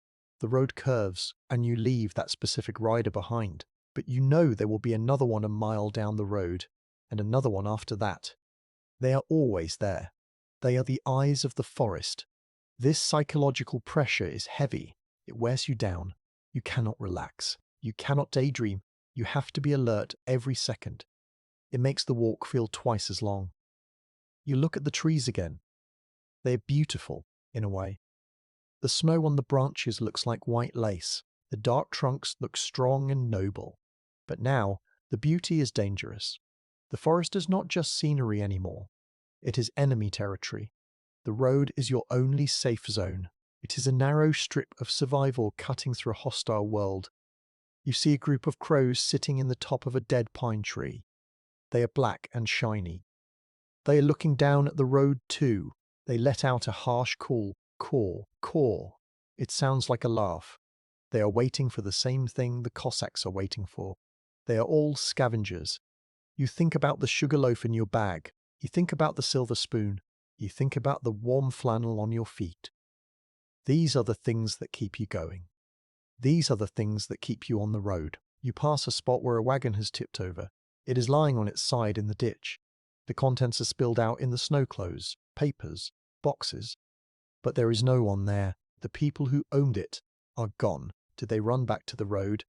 Or did the shadows in the trees get them? You don't know. You don't want to know. You just walk past. The silence returns. The only sound is the crunch of boots and the soft thud-thud of the horse's hooves. You focus on the back of the neck of the man in front of you. You count his steps. 1, 2, 3, 4. It is a meditation. It keeps your mind off the riders. You are a soldier of the night shift. Your job is to endure. Your job is to walk. The Cossacks can watch all they want. As long as you keep moving, they cannot have you. The afternoon wears on. The light starts to fade again. The shadows in the trees get longer and darker. They stretch out across the road, touching your feet. The riders blend back into the darkness. You can't see them anymore, but you know they are still there. You can feel their eyes, but you are still moving. You are still together. You have survived another day of being hunted. And as the sun goes down, that is the only victory that matters. You walk on, deeper into the dark, staying on the path, staying alive. You have been walking for days. The road has been the same for a long time. Snow, trees, sky. Snow, trees, sky. It feels like you are walking on a treadmill, moving your legs but going nowhere. But then the man in front of you points. He lifts a mittened hand and points towards the horizon. Look, he croaks. His voice is scratchy and dry. You lift your head. You squint against the white glare. At first you don't see anything, just more grey clouds. But then you see a shape. It is dark and jagged. It looks like a set of old teeth sticking up from the ground. It is a city. A wave of energy goes through the line of soldiers. It is invisible, but you can feel it. Heads lift up. Backs straighten. The pace gets a little bit faster. The crunch-crunch of the boots sounds a little more eager. This is Smolensk. Let me explain why this name is so important. For weeks, this name has been a magic word. When you were hungry, the officers said, "Wait for Smolensk." When you were cold, they said, "There is shelter in Smolensk."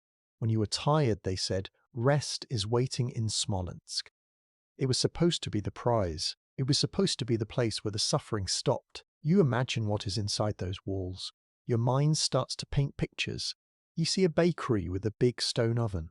You can smell the yeast. You can see piles of round, brown loaves of bread, soft in the middle and crusty on the outside. You imagine biting into one, feeling the steam hit your face. You imagine a barrack, a room with 4 walls and a roof that doesn't leak. You imagine a pile of clean, dry straw. You imagine taking off your boots and sleeping for 12 hours without waking up. You imagine a warehouse full of shoes, new boots with thick soles and dry leather. These dreams make you walk faster. You ignore the pain in your feet. You ignore the heavy pack. You are almost there. As you get closer, the city grows bigger. You can see the walls clearly now. They are huge. A simple historical fact is that Smolensk was a fortress city. It had thick brick walls that went all the way around it. These walls were built hundreds of years ago to stop invaders. Now, they are the only thing standing between you and the wind. The road gets crowded. Everyone wants to get to the gate at the same time. The wagons are pushing forward. The horses are stumbling. The men are bumping into each other. It is a crush of bodies. You reach the gate. It is a big stone archway. It is dark inside the tunnel of the gate. You step into the shadow. For a second, the sound of the wind cuts out. You are inside. You step out onto the streets of the city. The first thing you notice is the change in the air. Outside, on the open plains, the wind was a wild animal. It attacked you from every side. Here, the tall buildings and the big walls block the wind. The air is still freezing cold, but it is still. It feels calmer. It feels like you have stepped out of a hurricane and into a room. You look around. It is not quite the paradise you imagined. You remember this place. You were here in the summer, on the way to Moscow. Back then, there was a big battle here. You can still see the scars. There are houses with no roofs. There are walls that have crumbled into piles of bricks. There are windows that are boarded up with rough planks of wood. But it is a city. It is a place made by humans, for humans. It feels better than the empty forest. You walk down the main street. It is paved with cobblestones, just like Moscow. But here, the snow has been trampled down into a hard, brown slush. You see a sign hanging above a door. It is painted in Russian letters, but there is a picture of a boot. It was a shoemaker's shop. You look at the window. It is dark. The glass is broken. There are no boots in the window today. You keep walking. You are looking for the food. You are looking for the magazines. This is the word we use for the big storehouses where the army keeps its supplies. You see a large building ahead. There are guards standing outside. They are wearing big coats and holding their muskets across their chests. This must be the place. A crowd of soldiers is gathered around the door. They are shouting. They are waving papers in the air. "I have a ticket," one man yells. "My regiment needs flour. We need meat," another man shouts. The guards do not move.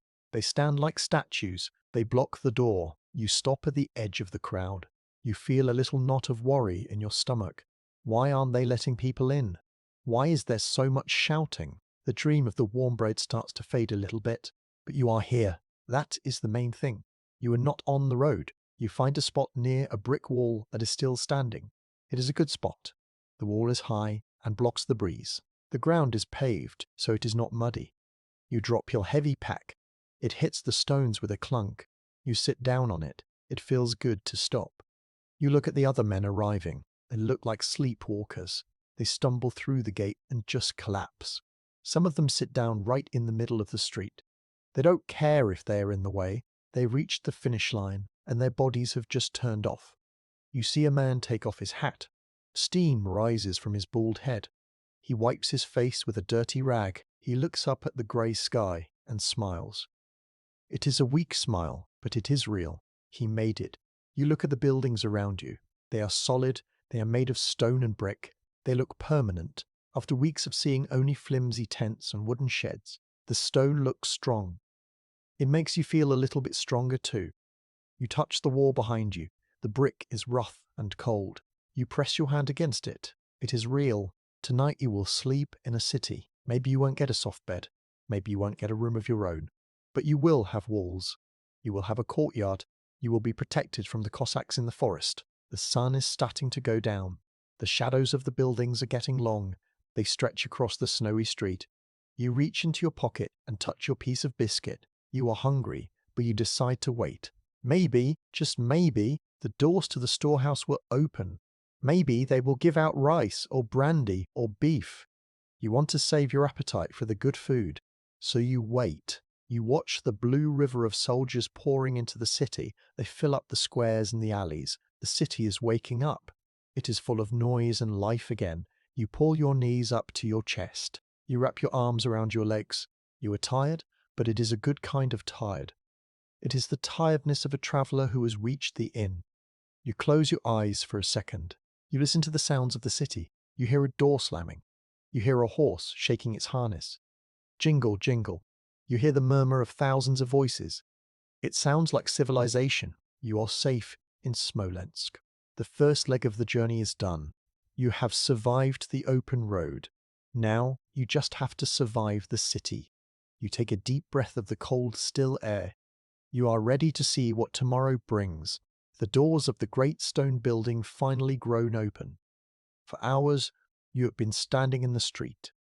The crowd of soldiers around you has grown tight and restless. Everyone is pushing. Everyone is cold.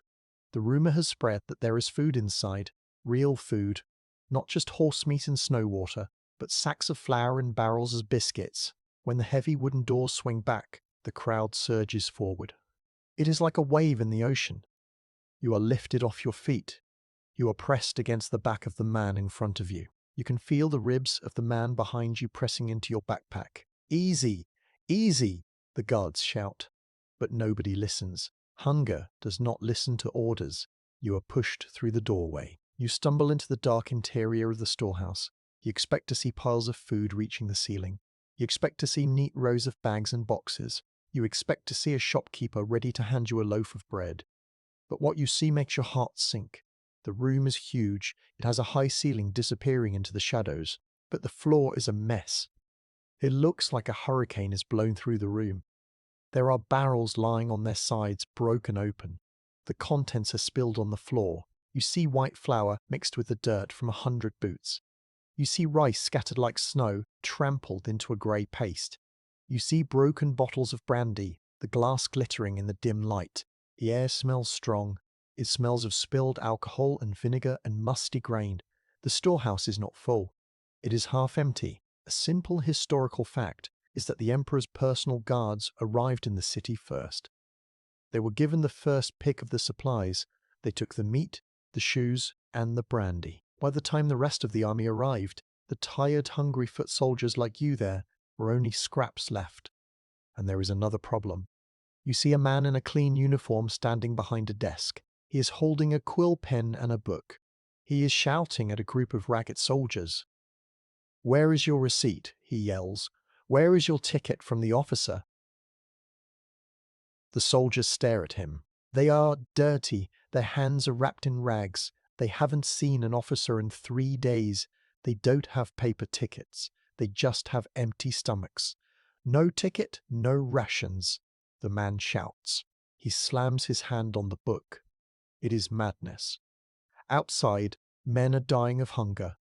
Inside, a man is worried about his paperwork. He's trying to keep his lists tidy while the world falls apart. The crowd ignores him. They push past the desk. They climb over the counter. The system has broken down. Now it is just a scramble. You join the hunt. You don't want to steal, but you have to eat. You crawl under a broken shelf. You are looking for anything that looks like food. You find a canvas sack in a dark corner. It is heavy. You drag it out. You untie the knot with your teeth because your fingers are too stiff. You look inside. It is not flour. It is not biscuits. It is rye. Let me explain what this is. Rye is a type of grain. It is like wheat, but it is darker and harder. Usually, you take this grain to a mill. The millstones grind it into soft powder, and then you bake bread. But this is just the raw seed. It is hard as a pebble. You cannot chew it. If you try, you will crack a tooth. But it is food. It is energy. You hoist the sack onto your shoulder. It weighs about 20 pounds. It is heavy, but you don't feel the weight. You only feel the prize. You turn around and fight your way back to the door. Getting out is harder than getting in. The crowd is still pushing. You have to lower your shoulder and shove. You hold the sack tight to your chest. You are afraid someone will snatch it from you. In this place, a bag of rye is worth more than a bag of diamonds. You burst out into the cold air of the street. You take a deep gulp of fresh air. You made it. You have supplies. You walk quickly away from the chaos. You head towards a quiet courtyard where your messmates are waiting. They're sitting on the ground, sheltered by a low stone wall. They have started a small fire using pieces of a broken fence. When they see you, their eyes light up. "Did you find bread?" the older man asks. You shake your head. You drop the sack on the ground. Thud. "Rye," you say. "Whole grain." The men look at the sack. They look a little disappointed, but only for a second. Then they nod. They know the rules. You take what you can get. Now you have a new problem. How do you eat a bag of rocks? You sit down by the fire. You open the sack. You take a handful of the grains. They are small, greenish-brown seeds. They are cold and dusty. One of the men pulls out his metal pot. He fills it with snow. "We will boil it," he says. "We will boil it until it gives up." He puts the pot on the fire. You pour a few cups of the grain into the water. Now, you wait again. Boiling whole rye takes a long time. You sit there, watching the steam rise. The firelight flickers against the stone walls of the courtyard. You can hear the sounds of the city around you. Smolensk is not a peaceful place tonight. You hear shouting. You hear the sound of wood being chopped. You hear singing, loud, drunken singing from soldiers who found the brandy barrels. But here, in your little circle, it is quiet. You stare at the pot. The water is bubbling. Bloop, bloop. But the grains remain hard. You fish one out with your spoon and try to bite it. It is rubbery and tough. It tastes like wet straw. "It needs more time," the man says. While you wait, you look around your shelter. This courtyard used to belong to a rich family. There is a statue in the corner. It is a stone angel, but its head is missing. It is covered in snow. It looks lonely. You think about the man with the ledger book in the storehouse. You think about how he wanted a ticket. It seems funny to you now. The world has ended. The army is freezing, and he is worried about ink and paper. It shows you that old habits are hard to break. Even in the middle of a disaster, people try to pretend that the rules still work. Finally, the rye is ready. It is not soft, really. It has just popped open a little bit. It has turned into a thick brown porridge. You dip your cup in. You take a mouthful. It is gritty. You have to chew it a long time. It sticks to your teeth. It does not taste good. It tastes of earth and smoke. But as it goes down, you feel the warmth. You feel the heavy, solid weight of it in your stomach. It is fuel. You realize something as you eat. The dream of Smolensk was a lie. You thought this city would save you. You thought the hard part was over. But the shelves were empty. The beds were full. The magic city is just another cold place with stone walls. You are not safe yet. You are just paused. You look at your friends. They are chewing slowly. Their face is serious. They know it too. They know that tomorrow you have to leave. You cannot stay here. There is not enough food for everyone. The army has to keep moving west. This meal, this bowl of tough brown gruel, is your fuel for the next leg of the journey. You scrape the bottom of your cup. You don't leave a single grain. You lick the tin rim. The wind swirls around the courtyard. It blows a dusting of snow onto your coat. You brush it off. You feel a sense of resolve. You didn't get the soft bread. You didn't get the warm bed. But you got something. You got a sack of grain. You got a fire. You got through the door and back out again. You look at the sack of rye sitting in the snow. It is tied shut now. It is your pillow for the night. You will lay your head on it. It is lumpy and hard, just like the grain inside. But it is yours. No one can take it from you. The night deepens over the city. The shouting in the street starts to fade as men fall asleep where they drop. The fires in the courtyards glow like little orange eyes in the darkness. You pull your coat tight. You lean back against the sack. You close your eyes. You listen to the fire popping. Pop. Hiss. You are ready to sleep. You have eaten. You are still here.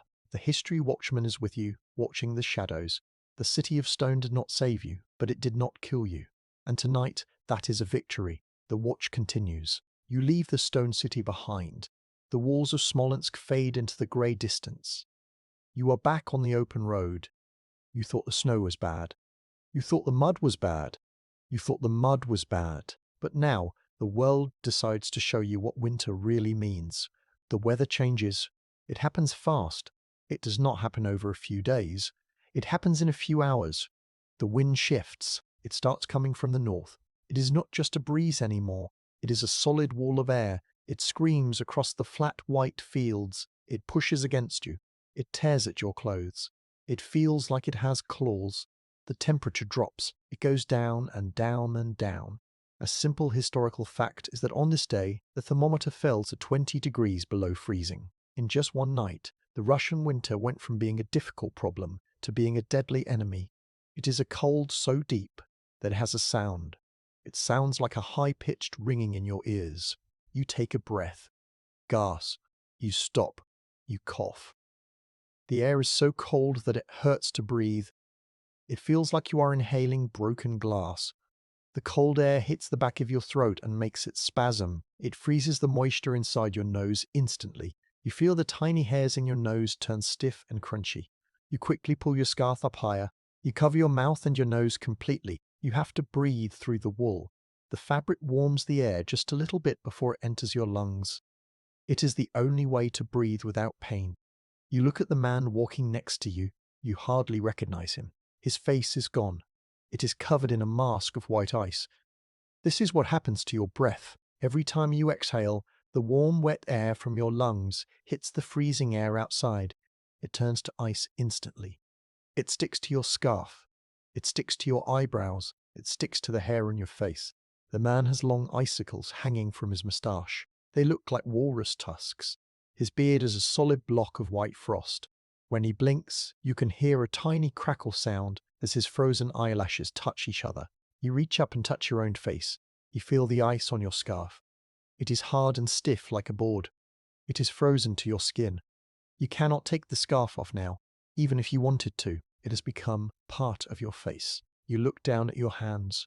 You are wearing mittens now, or maybe just rags wrapped around your fingers. You are holding your musket. You have to be very careful with the metal. The barrel of the gun is iron. In this extreme cold, the metal changes. It becomes hungry.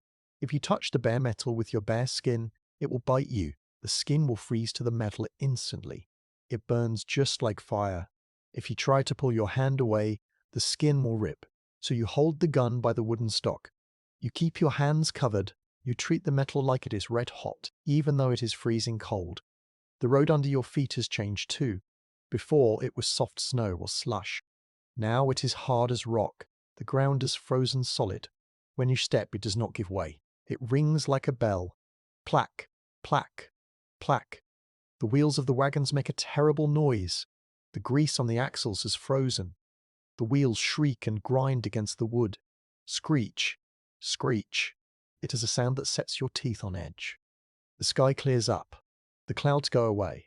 You might think this is a good thing. You might think the sun will bring warmth. But you are wrong. The sun comes out but is a liar. It is a bright, white sun.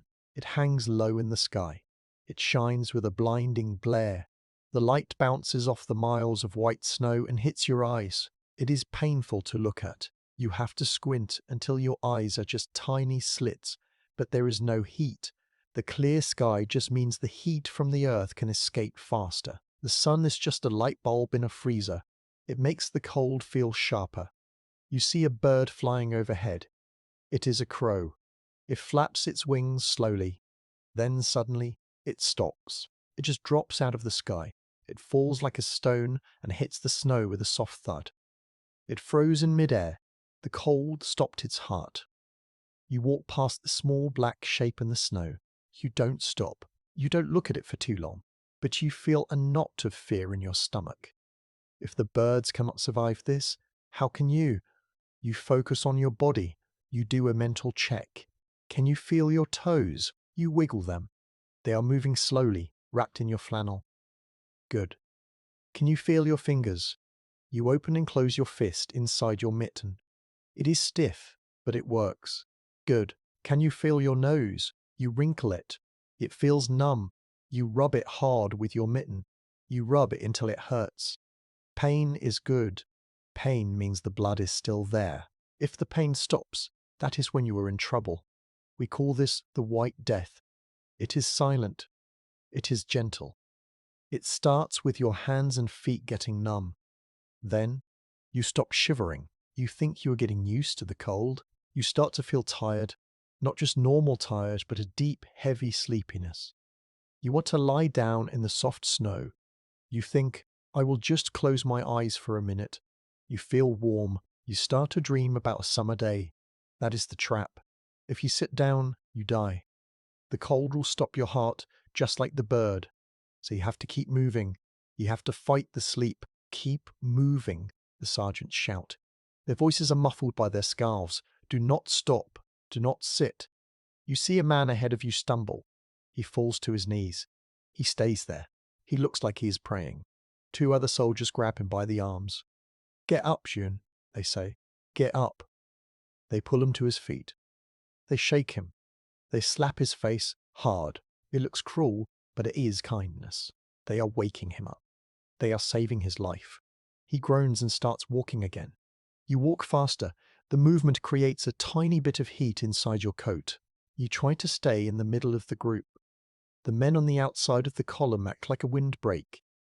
The men in the middle are a little bit warmer. You rotate. Sometimes you are on the outside taking the wind. Sometimes you are in the middle, resting. It is a slow dance of survival. Let's take a moment to listen to the ice. The trees in the forest are freezing too. The sap inside the wood expands as it turns to ice. Crack! A sound like a gunshot rings out from the woods. It is a tree trunk splitting open from the cold. Crack! Another one. It sounds like a battle is happening in the forest, but it is just the trees exploding. It is a terrifying sound. It reminds you that nature is stronger than anything. You pull your head down. You try to disappear inside your collar. You are just a bundle of wool and leather moving across the ice. You think about the fire you had last night. It feels like a million years ago. You try to remember the feeling of the heat on your palms. You hold that memory in your mind. You use it to push away the cold. You are walking through a crystal world. Everything is glittering. The snow sparkles like diamonds. The trees are covered in white lace. It is breathtakingly beautiful, and it is breathtakingly deadly. You are a tiny, warm spark in a universe of ice. You have to protect that spark. You have to keep it burning. You take another step on the hard, ringing road. The air hisses through your scarf. The wind tries to push you over. But you lean forward. You plant your feet. You are still moving. The great freeze has begun, but you are not frozen yet. The long day of walking is finally over. The sun dips below the horizon, and the world turns blue, then black. The order to stop travels down the line. You stop moving. You let your heavy pack slide off your aching shoulders. Tonight, there is no shed. There is no barn. There is no village. There is only the open field, the dark trees, and the hard frozen ground. If you were alone, this would be the end. If you lay down on the snow by yourself, the cold would wrap its arms around you, and you would never wake up. But you are not alone. You have your family. You have your mess. You look at the men in your group. There are 6 of you left. You know them better than you know your own brothers back home. You know how they snore. You know how they walk. You know that the tall one, Pierre, always hums when he is tired. You know that the short one, Jacques, shares his tobacco. You look at each other. You nod. It is time to build the bed. First, you have to clear the ground. You cannot sleep on top of the soft snow. It will melt from your body heat and turn into water, and then you will be wet and frozen. You have to get down to the earth. You use your feet to scrape the snow away. Scrape, kick, scrape, kick. You clear a large circle, about 10 feet wide. You uncover the dead grass and the hard dirt underneath. The ground is frozen solid, like a rock, but at least it is dry. Next, you need a mattress. You walk to the edge of the forest. You find a pine tree with low branches. You pull out your knife. You cut off the tips of the branches. They are covered in green needles. They smell sharp and fresh, like Christmas. You carry armfuls of these branches back to your circle. You spread them out on the dirt. You make a thick carpet of green needles. It is not a feather bed, but it keeps you off the cold ground. It is insulation. Now, you build the fire in the very center of the circle. It is small tonight, just enough to boil a little water and warm your toes. Then you prepare the human house. This is a specific way of sleeping. It is a survival tactic. We call it the star. You will lie down on the pine branches, but you don't lie in a row. You lie in a circle, like the spokes of a wagon wheel. Your feet are all pointing towards the center, towards the fire. Your feet are the part of you that gets cold the fastest, so they get the best spot. Your heads are pointing outwards, away from the fire. You lie down on your side. You curl your knees up a little bit. You press your back against the chest of the man behind you. The man in front of you presses his back against your chest. You wiggle until you fit together perfectly. You are like spoons in a drawer. You take your greatcoat. You unbutton it. You spread it out over your legs and the legs of the man next to you. He does the same with his coat. You layer the coats on top of each other. You create a heavy blanket of wool and leather. You take your backpack. You place it behind your head. It acts as a pillow, but it also acts as a wall. It blocks the wind from hitting your face. You lie there in the dark. You are sandwiched between your friends. You can feel the warmth immediately. It is surprising how much heat a human body makes. The man behind you is like a radiator. His warmth soaks into your back. Your warmth soaks into the man in front of you. You are sharing your life. You are one big, warm animal. It is intimate. You can feel the man next to you breathing. You can feel his heart beating if you lie still enough. Thump, thump, thump, thump. It is a comforting rhythm. It reminds you that you are alive. The fire in the middle crackles softly. You can feel the heat on the soles of your feet. It is a gentle warmth. It keeps the frost away from your toes. You look up. Because you are outside, you have a view of the sky. The clouds have cleared completely. The sky is a deep, endless black. And it is full of stars. They are not like the stars you see in the summer. They are sharper. They are brighter. They look like shattered glass scattered across a black velvet cloth. They twinkle fiercely. You see the Milky Way. It is a bright, white stripe of light stretching across the heavens. It looks like a path.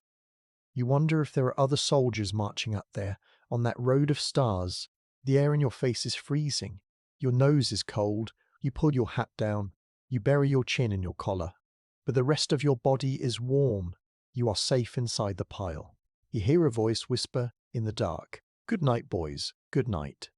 Tomorrow we will find a barn." Tomorrow. It is a hope. A small hope to hold on to while you sleep. The conversation dies out. The only sound is the wind in the tops of the pine trees. Whoosh, whoosh. It sounds like the ocean. You think about the wolves. You know they are out there in the forest. You know they are watching. But they will not come near the fire. They will not come near the group. As long as you stay in the circle, you are safe. You start to drift off. Your mind wanders. You think about your bed at home. You think about the heavy quilt your grandmother made. You think about the soft pillow filled with goose feathers. It feels like a dream from another life. But then you feel the solid shoulder of Pierre against your head. You feel the warmth of Jacques against your back. And you've realized that this bed is good too. It is a bed of friendship. It is a bed of trust. These men would carry you if you fell. You would give them your last piece of bread. You are bound together by the snow and the fire. You wiggle your toes. They are warm. That is the most important thing. The fire pops. A few sparks fly up towards the stars. You watch them go. They fade away before they reach the sky. Your breathing slows down. You match your breath to the rhythm of the group. In, out. In, out. The whole circle breathes together. The cold tries to press down on you. It pushes against the wool coats. It nips at your exposed ears. But the heat of 6 men pushes back. It is a battle, and tonight you are winning. You close your eyes. The bright stars disappear. The darkness takes over. But it is a warm darkness. You are tired. You are so tired. The sleep comes quickly, heavy and deep. The night shift is resting. The circle holds. The watch is ended for the day. You sleep. The morning sun rises on a world made of glass. You wake up from your sleeping circle. You untangle your legs from the legs of your messmates. You shake the pine needles off your coat.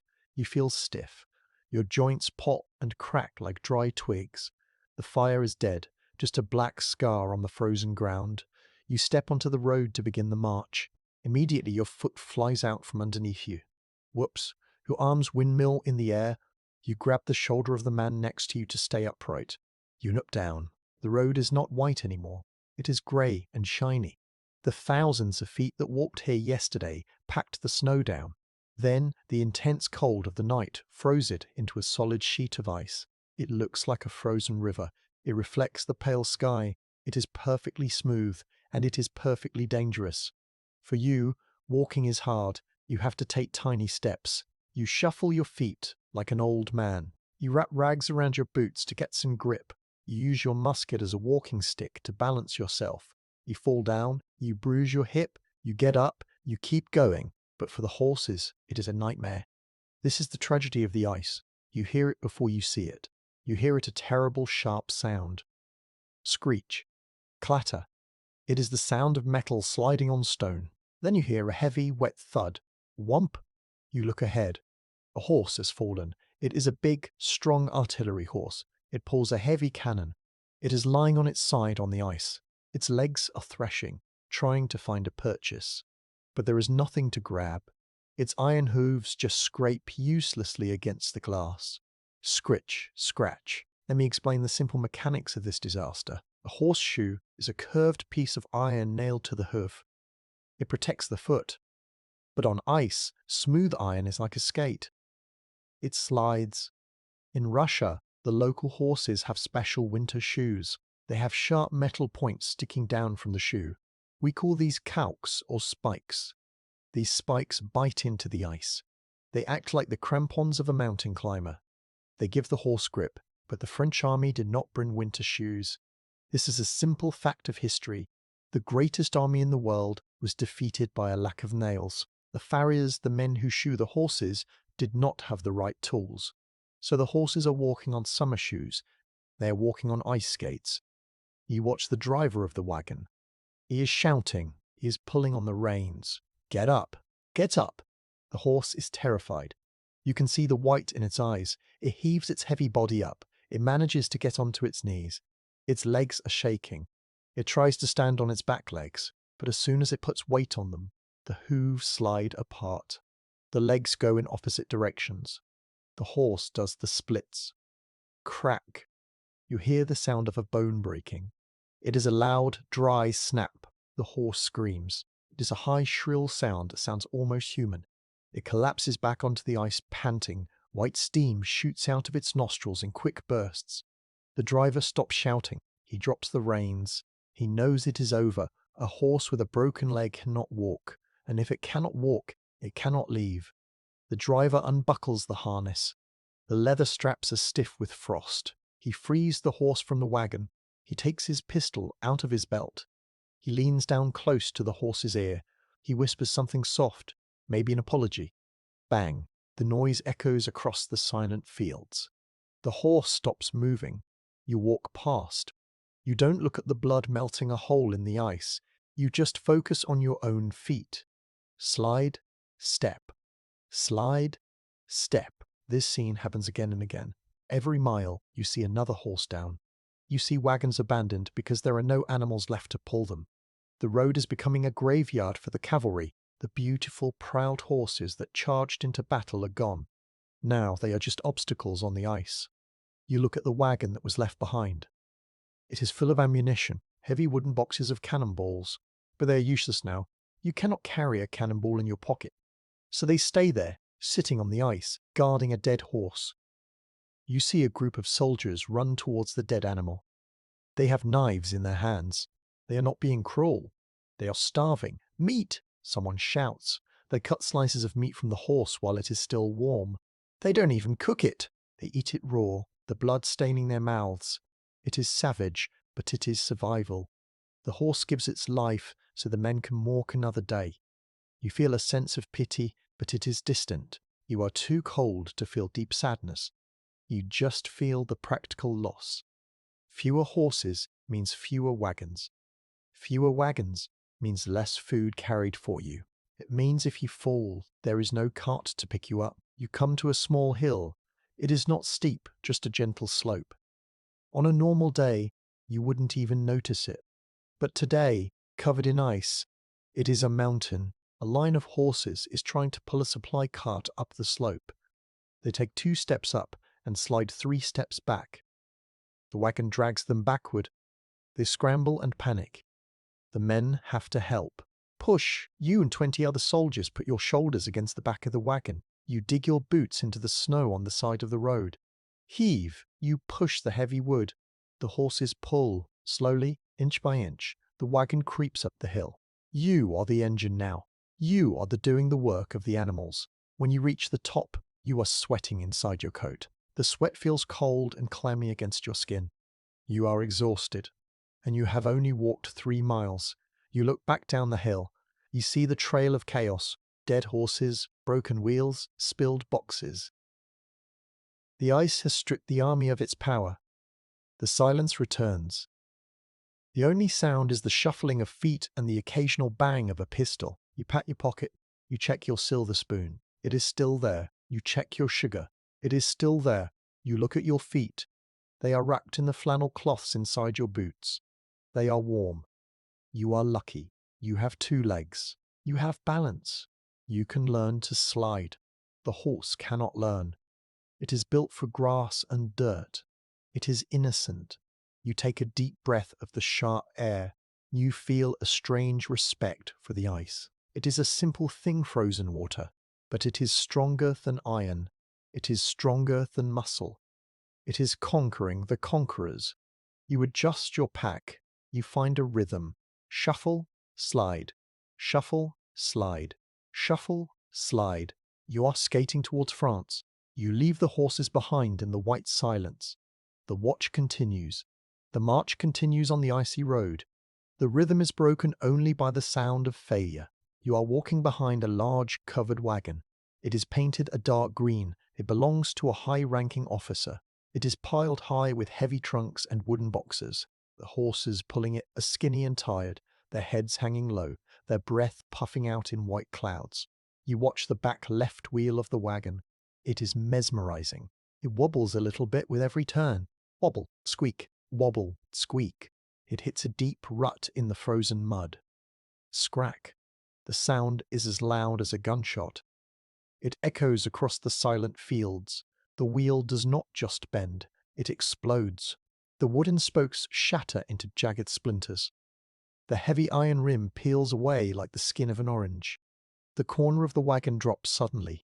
Bang! It hits the hard ground with a bone-shaking thud. The whole vehicle tips sideways, spilling its contents into the snow. The line of soldiers stops. You stop. You look at the broken wheel. Let me explain why this happens. It is a simple matter of physics. The cold does not just freeze water. It changes solids. It makes the wood of the spokes dry and brittle, like old bones. It makes the iron of the rim shrink and get tight. The wheel becomes a trap waiting to snap, and the frozen ruts of the road are as hard as stone hammers. The driver jumps down. He looks at the mess. He kicks the broken axle with his boot. He knows there is no fixing this. There are no spare wheels. There are no carpenters. There are no tools. The wagon is dead. Unload it, an officer shouts. Take what we can carry. The soldiers around you don't wait for a second invitation. They swarm the wagon like ants on a piece of sugar. You step closer to see what is inside. The heavy trunks have burst open. Their contents are scattered on the white snow. It is a strange sight. You see a pile of dress uniforms. They're bright red and gold, with shiny buttons and epaulettes. They were meant for victory parades in Moscow. Now they are just rags. You see a soldier pick up a velvet hat with a white feather. He puts it on his head. It looks ridiculous over his dirty scarf and frozen beard, but he keeps it. It is another layer of warmth. You see books, heavy leather books with gold lettering. A man picks one up, rips out a handful of pages, and stuffs them into his boots. Paper is good insulation. It stops the wind. The rest of the book is thrown into the ditch. You see a collection of porcelain plates. They are painted with delicate flowers. They are smashed into 1,000 pieces. You spot something useful. A heavy wool blanket has fallen out of a box. It is blue and thick. You grab a corner of it. Another soldier grabs the other corner. You look at each other. His eyes are desperate. You are desperate. Cut it, you say. You take out your knife. You saw through the thick wool. Rip. You each take half. You wrap the piece of blanket around your shoulders, over your coat. It feels heavy and good. It is a prize. The driver is busy cutting the horses loose. He saves the harness leather. Leather is valuable. You can use it to fix shoes. If things get really bad, you can boil it and eat it. The officer stands by the side of the road. He is looking at a heavy wooden chest. It is too big to carry. It probably holds his personal things letters from his wife, maybe a portrait, maybe his silver dinner set. He looks at it for a long moment. He touches the lid. Then he turns his back. He starts walking. He leaves his past in the snow. This is the rule of the retreat. If you cannot carry it, you do not own it. The road is becoming a museum of abandoned lives. You look at the wagon one last time. It is a skeleton now. The canvas cover has been ripped off for shelter. The wood has been stripped. Fire, someone suggests. It is a good idea. The wood of the wagon is dry. A soldier strikes a flint. He lights a small piece of paper, maybe a page from one of the books. He holds it to the splintered wood of the broken wheel. The dry wood catches instantly. The varnish bubbles and hisses. Whoosh! The fire spreads to the side of the wagon. In minutes, the whole wreck is burning. The flames are bright orange and yellow against the white background. Black smoke rises straight up into the still air. You crowd around the burning wagon. You hold your hands out to the heat. It is intense. It melts the frost on your eyebrows. It warms the front of your coat. You turn around to warm your back. You soak up the heat like a sponge. For 10 minutes, the wagon is the center of the world. It is a lighthouse. It brings people together. But the fire burns fast. The wood turns to charcoal. The heat starts to fade. The officer is already far ahead, a small black dot in the distance. The driver is walking his horse away. You know you cannot stay. If you stay by the dying fire, you will fall behind. And the end of the line is where the Cossacks are. You pull your new piece of blanket tighter. You adjust your pack. You step away from the warmth. The cold air rushes back in to fill the space, grabbing you immediately. You walk past the glowing embers. You walk past the scattered books and the broken china. You step over a discarded painting of a lady in a silk dress. Her eyes stare up at the grey sky. The wagon is gone. The load is lighter. The army is smaller. You slide your feet on the icy road. Shift, shift. You focus on the rhythm. You focus on the warmth of the blanket on your shoulders. You have gained something from the loss. You move on. The burning wreck is just a marker mile behind you now, a beacon that is slowly going dark. You are still moving forward, leaving the heavy things behind, carrying only what keeps you alive. The sun has been gone for hours. The world is reduced to a black void. There is no moon tonight. The only light comes from the thousands of small fires dotting the frozen plain. From a distance, it looks like a reflection of the starry sky on the ground. You are sitting by one of these fires. The flames are low, feeding on the last scraps of wood you gathered. The orange light washes over the faces of the men in your circle. You look at them, really look at them. In the daylight, you're all the same. You are all just bundles of grey wool and snow. But in the firelight, you become individuals again. And you realize something interesting. You are not all French. A simple historical fact is that the Grand Army was not just from France. It was a collection of men from all over Europe. There were Italians, Poles, Germans, Dutch and Spanish. They were all drafted to march to Moscow. Now they're all trying to walk home. The man sitting across from you is named Luca. He is from Italy. He is from Italy. He has dark eyes and a thick black beard. He is shivering more than the others because he is used to the warm sun and olive trees, not this crushing ice. Next to him is Hans. He is from Bavaria in Germany. He is big and quiet. He is wearing a strange hat he found, but he keeps his uniform buttons polished. Tonight, the silence of the snow is too heavy. You need to fill it. You need to remember that there is a world outside of this winter. I had a bakery, Hans says suddenly. His voice is deep and gravelly. He speaks French with a heavy accent, but you understand him. In the morning, he whispers, looking into the fire. The smell of the yeast. It fills the whole street. My wife, she makes the pretzels. Soft, with big grains of salt. You close your eyes. You can almost smell it. The hot bread. The salt. I will go back, he says firmly. I will bake again. It is a promise. It is a lie, maybe. But it is a good lie. It gives him a reason to wake up tomorrow. Lucas shifts his legs closer to the coals. I miss the blue water, he says softly. At home, the sea is warm. You can swim in November.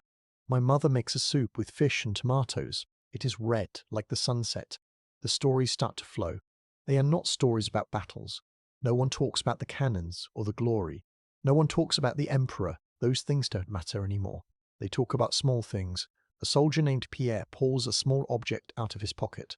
It is a pipe. It is made of clay with a short stem. It is broken at the end, but it still works. Does anyone have tobacco? He asks. It is a foolish question. Tobacco is as rare as gold. But then, the man next to you reaches into his coat. He pulls out a tiny leather pouch. He opens it. There is a pinch of dark brown dust in the bottom. It is mostly pocket lint and dry leaves, but it smells like tobacco. He pours it into Pierre's pipe.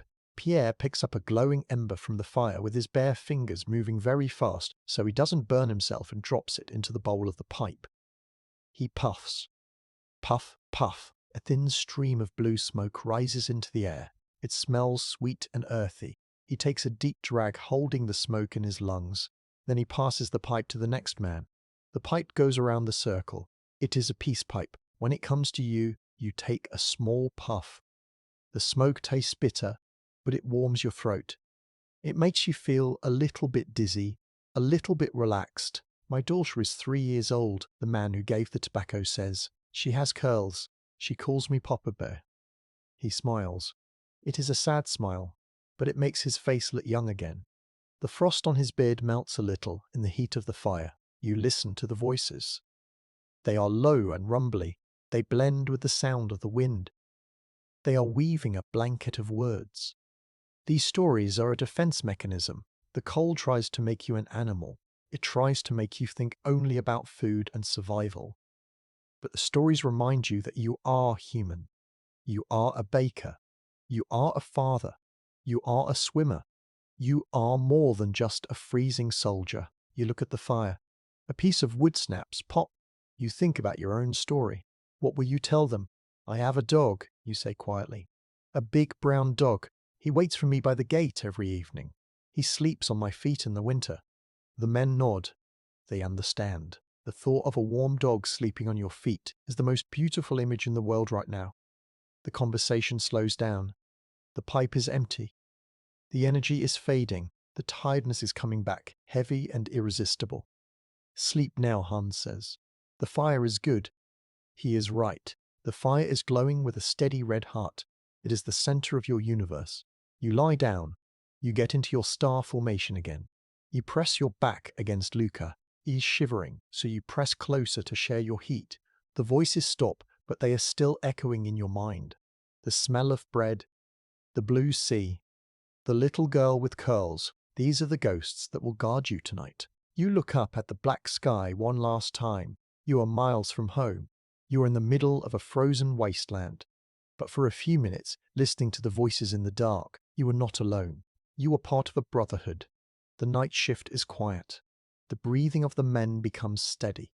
The dreams begin. And in the dreams, it is always summer. You hear the sound before you see the water. For days, the only sounds have been the wind, the crunch of boots, and the occasional crack of a freezing tree. But now, there is a new noise. It is a new noise. It is a low, steady roar. It sounds like a giant beast growling in the distance. It is the sound of a river. You come over the crest of a hill, and there it is. The river cuts across the white landscape like a dark, jagged scar. It is wide. It is ugly. The water is not frozen solid like the puddles on the road. It is moving too fast for that. It is black and churning. Huge chunks of white ice are floating in it. They crash into each other with a dull thud sound. They spin and twist in the current. This is the barrier. This is the wall between you and home. You look at the banks of the river. They are crowded. It looks like an anthill that has been kicked over. Thousands of soldiers, horses, and wagons are gathered there. They are all pushing towards the same spot. You squint your eyes. You see two thin lines stretching across the dark water. They are bridges, but they do not look like bridges. They look like spider webs. They are made of wood. They sit low in the water. They look fragile and shaky. You realize with a jolt of fear that you have to walk across that. You walk down the hill and join the crowd. The order and discipline of the march are gone here.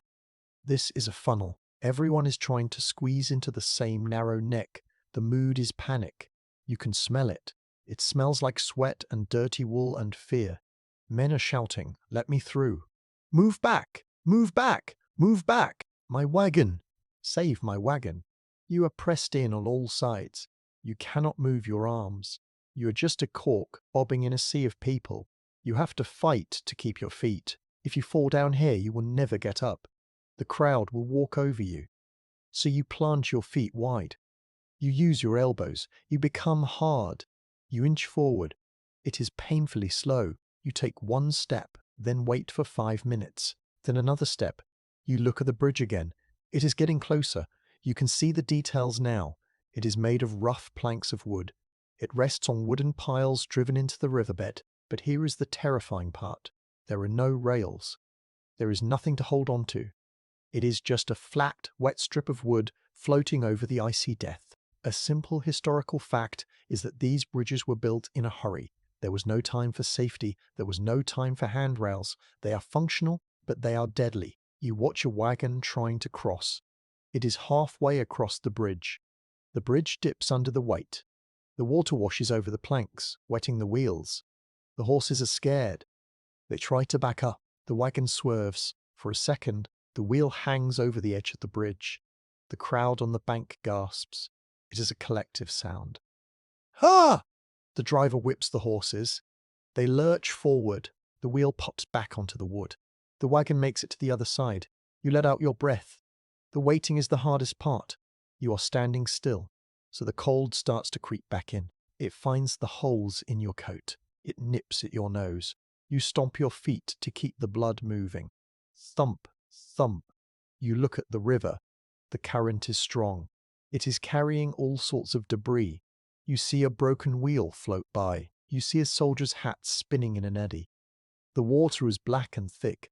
It looks like oil. You know that if you fall in, the shock of the cold will stop your heart in seconds. The ice blocks will crush you.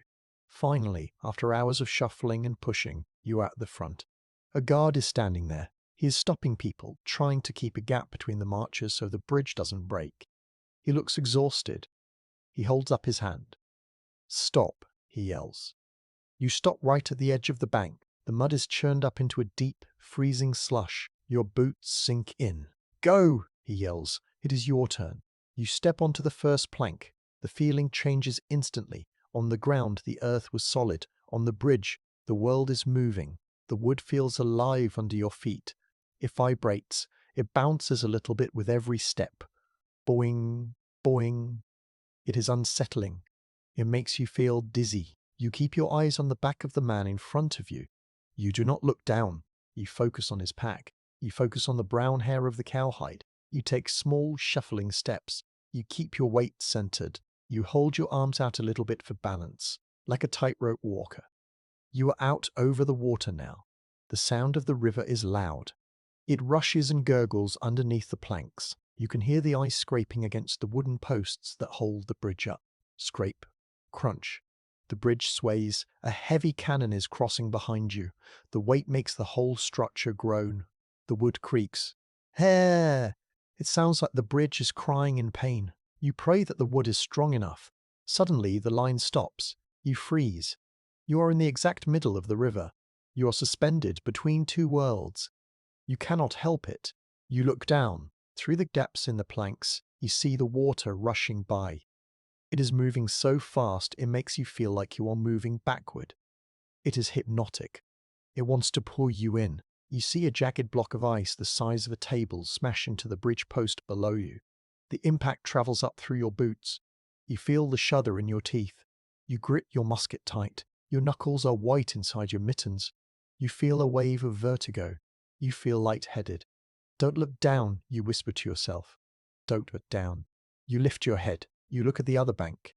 It is only 50 yards away. You can see the trees. You can see the fires. It looks like the promised land. The line starts to move again. Thank goodness. You shuffle forward. Your heart is pounding in your chest.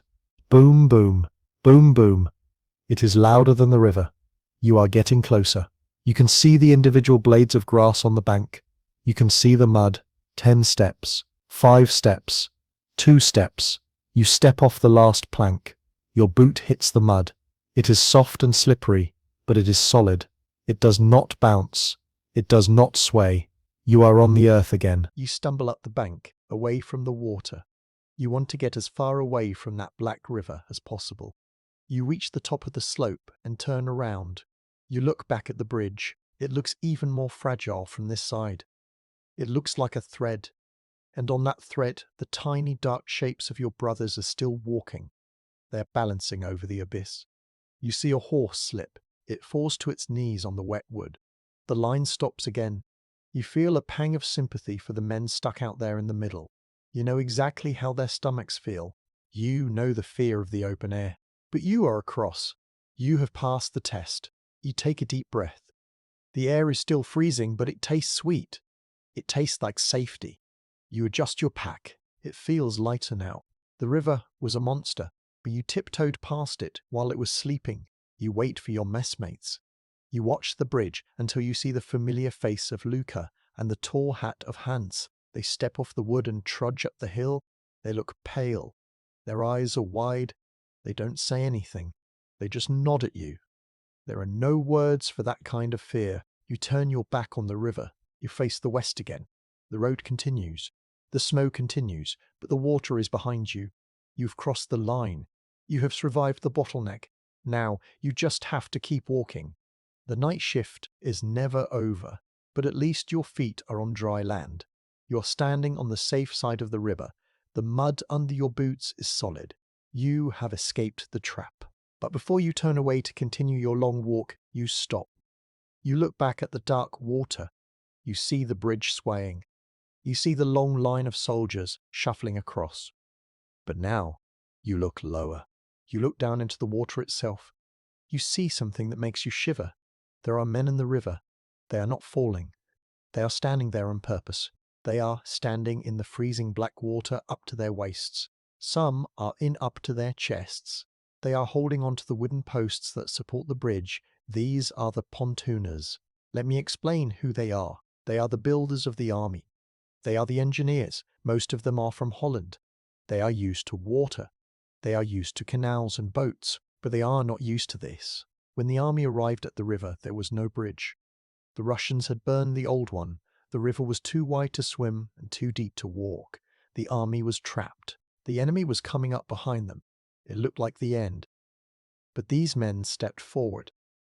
They did not have the heavy wagons with the big pontoon boats. They had burned them miles ago because the horses died, so they had to improvise. They tore down wooden houses from a nearby village. They took the roofs off barns. They collected planks and beams, and then they stepped into the ice. You watch them working now. The water is terrifyingly cold. It is full of jagged blocks of ice that float downstream like battering rams. Crash. A piece of ice hits a builder in the chest. He grunts, but he does not let go. He pushes the ice away with his gloved hand. He turns back to his work. They are holding heavy hammers. They are swinging them wet and slippery. Clang.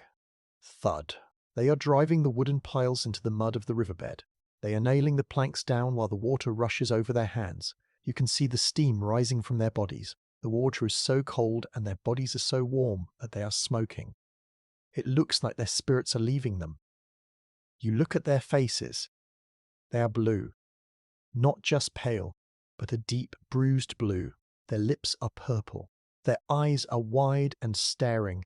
They are shouting to each other, but you cannot hear the words over the roar of the river. You can only see their mouths moving. They are drinking something. Every few minutes, a man on the bank hands down a bottle. It is brandy. They take a big gulp. It burns their throats. It tricks their bodies into feeling warm for just a few more minutes. It keeps them moving. A simple historical fact is that there were about 400 of these builders. They built 2 bridges in one night. They worked in the dark, in the freezing water, without rest. They saved the lives of 50,000 men. But there is a terrible price for this work. You watch a man near the middle of the river. He is holding a crossbeam. He is strong. He holds it steady so his friend can hammer it. But then, slowly, he stops moving. His head drops forward. His hands slip off the wet wood. He does not scream. He just quietly tips over into the water. The current catches him. He floats away, bobbing among the ice blocks. He is gone. The man next to him does not stop to mourn. He cannot. If he stops, the bridge falls. He grabs the beam. He keeps working. On the bank, you see another builder climbing out. His friends pull him up by his arms. He cannot walk. His legs are frozen stiff. They are white and hard as marble. They lay him down on the straw near a fire. They try to rub his legs to bring the life back, but he stares up at the sky, his eyes empty. He has given everything he had to the river. You realize something profound. You walked across that bridge. You stepped on the planks. You thought you were walking on wood, but really you were walking on the shoulders of these men. They are the foundation. They are the reason you are standing here, dry and alive. They made a human wall against the winter. You feel a lump in your throat. It is a mix of gratitude and horror. You want to yell, "Thank you." You want to run down and help them, but you know you cannot. You are not a builder. You would only freeze. You would only be in the way. The only thing you can do is witness it. You can remember it. You focus on one man. He is using a chisel to shape a piece of wood. The water is splashing into his face. It freezes in his hair, turning him into an ice statue. But his hand is steady. Tap, tap, tap. He is focused on his job. He is a master of his craft. Even at the end of the world, he knows he will not survive this. He knows that in an hour the cold will take his heart, but he keeps tapping. He is building a road for others to go home, even though he will never go home himself. It is the bravest thing you have ever seen. It is not the bravery of charging with a sword. It is the bravery of standing still and suffering so that others can be safe. The wind blows across the river. It carries the sound of the hammers. Clack, clack, clack. It is a lonely industrial sound. You take off your hat for a second. The cold air hits your head, but you don't mind. It is a sign of respect. You bow your head to the men in the water. Goodbye, you whisper. You put your hat back on. You turn away. You cannot watch any more. It hurts too much. You start walking up the slope, away from the river valley. You join the stream of survivors moving west, but your steps feel different now. You feel a new responsibility. You have to make it home. You have to live. If you die in the snow now, the sacrifice of the builders will be wasted. They died to get you across the river.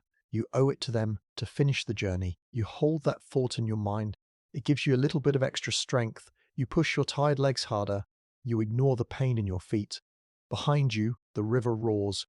The ice crashes, and the hammers keep ringing in the dark, building a bridge of wood and bone. The watch continues, carried by the ghosts of the brave builders. You keep walking up the slope. The ground is slippery with mud and snow, but you dig your heels in. You push hard with your legs. Every step takes you higher. Every step takes you further away from the black water. You reach the top of the ridge. The ground flattens out. You take 10 more steps, just to be sure. Then you stop. You turn around. You look down into the valley one last time. From up here, the river looks like a dark snake winding through the white snow. The bridges look like tiny sticks. The people look like ants. The roar of the water and the shouting of the crowd are quiet now. They are just a dull hum in the distance. You turn your back on it. You face the forest ahead. You let out a breath. Whoosh! It is a long, deep breath. It empties your lungs. You feel your shoulders drop. You didn't realize how high you were holding them. Your muscles were tight, ready for a fall. Now they relax. The tension drains out of you like water. You are safe. You are on the bank. You are on the dry side. You are on the home side. You look at the ground under your boots. It is covered in snow just like the other side, but it feels different. It feels friendly. It is solid earth. It is not going to break. It is not going to swallow you. You stamp your foot on it. Thump.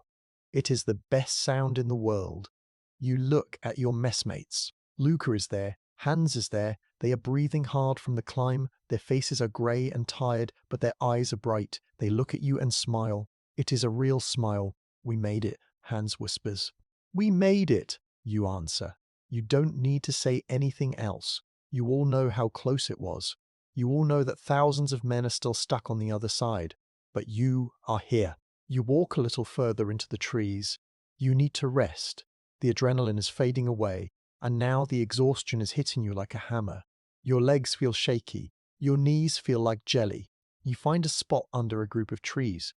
These are not the dark pine trees you saw before. These are birch trees. Let me tell you about these beautiful trees. They have trunks that are pure white. The bark is thin and smooth, like paper. It peels off in curly strips. In the grey winter light, the white trunks look like ghosts standing in the snow. But they are good ghosts. They are helpful. You sit down at the base of a birch tree. You lean your back against the white trunk. It is hard and cold, but it supports you. You slide down until you are sitting on your pack. You reach out and touch the bark of the tree. You peel off a small strip. It comes away easily in your hand. It feels soft and papery. This is a gift from the forest. Birch bark is full of natural oil. Even when it is wet, even when it is covered in snow, it will burn. It is the best fire starter in the world. You gather a handful of the curly white strips. You make a small pile between your boots. You strike your flint. Clack. The spark lands on the bark. Hoof. It catches instantly. It burns with a bright hot yellow flame. It produces a thick black smoke that smells sweet and oily. It is a cheerful fire. It is quick and easy. You add some small twigs. The fire grows. You hold your hands out to it. You are not trying to cook anything. You are just celebrating. You are celebrating the fact that you have hands to warm. You look around at the other soldiers who have crossed. The mood here is different. On the other side of the river, there was panic. There was pushing and shoving. Here, there is a quiet calm. Men are sitting in small groups. They are wringing out their wet socks. They are checking their packs. They are checking their wounds. They are like shipwreck survivors who have washed up on a beach. They are battered and bruised, but they are alive. A simple historical fact is that crossing the river changed the army. Before the river, there was still some hope of fighting. After the river, the only goal was walking. The army became a group of travelers. The guns were gone. The wagons were gone. All that was left was the men and the road. You decide to give yourself a reward. You reach into your pack. You dig past the scarf and the flour. You find your sugar loaf. You haven't touched it in days. You were saving it for an emergency. You were saving it for the moment when you couldn't take another step. You think this is a good moment. You have survived the hardest test. You take out your knife. You carefully chip off a small piece of the hard white sugar. It is about the size of a coin. You put the rest of the loaf back in your bag. You wrap it up tight. You put the piece of sugar in your mouth. You don't chew it. You just let it sit on your tongue. Oh, the taste. It is sweet. It is so sweet it almost hurts your cheeks. It tastes like luxury. It tastes like happiness. It melts slowly, coating your mouth in syrup. You close your eyes and just focus on the flavor. For a minute, you are not a soldier in a frozen forest. You are a child in a candy shop. You feel a burst of energy. The sugar goes straight to your blood. It wakes up your brain. It makes your fingers tingle. You open your eyes. The world looks a little bit brighter. The snow looks a little bit whiter. The fire looks a little bit warmer. You look at Hans. He is doing the same thing. He has a tiny piece of sugar in his cheek. He looks at you and nods. Good, he says. Good. You agree. You sit there for an hour. You let your body recover. You let the warmth of the fire dry the damp patches on your coat. You watch the smoke drift up through the bare branches of the birch trees. You hear the sound of the river fading even more. The wind is blowing it away. It is becoming a memory. You think about the road ahead. You don't know exactly how far it is to the border, but you know it is closer. Every step you take now is a step towards France. Every step is a step away from Moscow. You feel a new kind of strength. It is not the loud, angry strength of the battle. It is a quiet, stubborn strength. You are like a stone that cannot be broken. You have walked through fire. You have walked through ice. You have walked over the water. Nothing can stop you now. The sun begins to dip lower in the sky. The white birch trees turn a soft pink color in the sunset light. It is beautiful. You stand up. You brush the snow off your trousers. You pick up your pack. It is part of you now. You don't even notice the weight. En avant, you whisper to yourself. You kick snow over your little fire. The birch bark turns to black ash. You step back onto the track. The crowd is thinner now. Many men died at the river. Many stayed behind. The line of survivors is smaller, but it is faster. You can walk at your own pace. You fall into the rhythm. Left, right, left, right. You pass a signpost that has fallen over. It is buried in snow. You don't need to read it. You know the way. You just follow the setting sun. The air gets colder as the evening comes. But you don't mind. You have the taste of sugar in your mouth. You have the memory of the solid earth under your feet. You walk through the white forest. The birch trees stand like guards of honor, watching you pass. You are safe on the bank. The worst is behind you. The long walk home continues, but now you know you can make it. The watch continues. The river is behind you now. The bridge is a memory. The shouting and the rushing water are gone. You are back in the quiet world. You are back to the main job of the soldier. You are walking. But the walking has changed. For weeks you walked on mud. Then you walked on ice. Now nature has sent a new challenge. It has sent the deep snow. The wind has stopped blowing the snow off the road. Instead, it has piled it up. It lies in great soft drifts. It looks like white sand dunes in a desert. It is knee-deep. In some places, it is waist-deep. You cannot shuffle anymore. You cannot slide. You have to march. You lift your leg high. You pull your boot out of the hole it made. You swing your leg forward. You push it down into the fresh white powder. Crunch. The snow holds your foot. Then you have to lift the other leg. Lift. Swing. Push. Lift. Swing. Push. It is slow, it is exhausting. It feels like you are walking through water. Every step takes effort. You can feel the muscles in your thighs burning. They feel hot and tight. Your breath comes in short, sharp gasps. Puff, huff. You are not walking in a neat line anymore. The road is gone. It is buried. You are just walking towards the west, following the sun. The army has spread out. There are no columns. There are no officers on horses shouting orders. There are just small groups of men, like little black dots, scattered across the huge white sheet of the landscape. You look at the man ahead of you. He is breaking the trail. He is doing the hard work of smashing the snow down. You step exactly where he stepped. You put your boot in his footprint. It saves you a little bit of energy. After a mile, he stops. He steps aside, breathing hard. He leans over, his hands on his knees. It is your turn. You step to the front. Now you are the leader. You face the untouched snow. It looks perfect and smooth. It seems a shame to ruin it, but you have to. You drive your knee forward and break the surface. You are the icebreaker. A simple historical fact is that in these last weeks, the Grand Army fell apart. It was no longer a military machine. It was just a migration.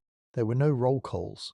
No one knew who was alive and who was dead. You were only a soldier if you kept walking.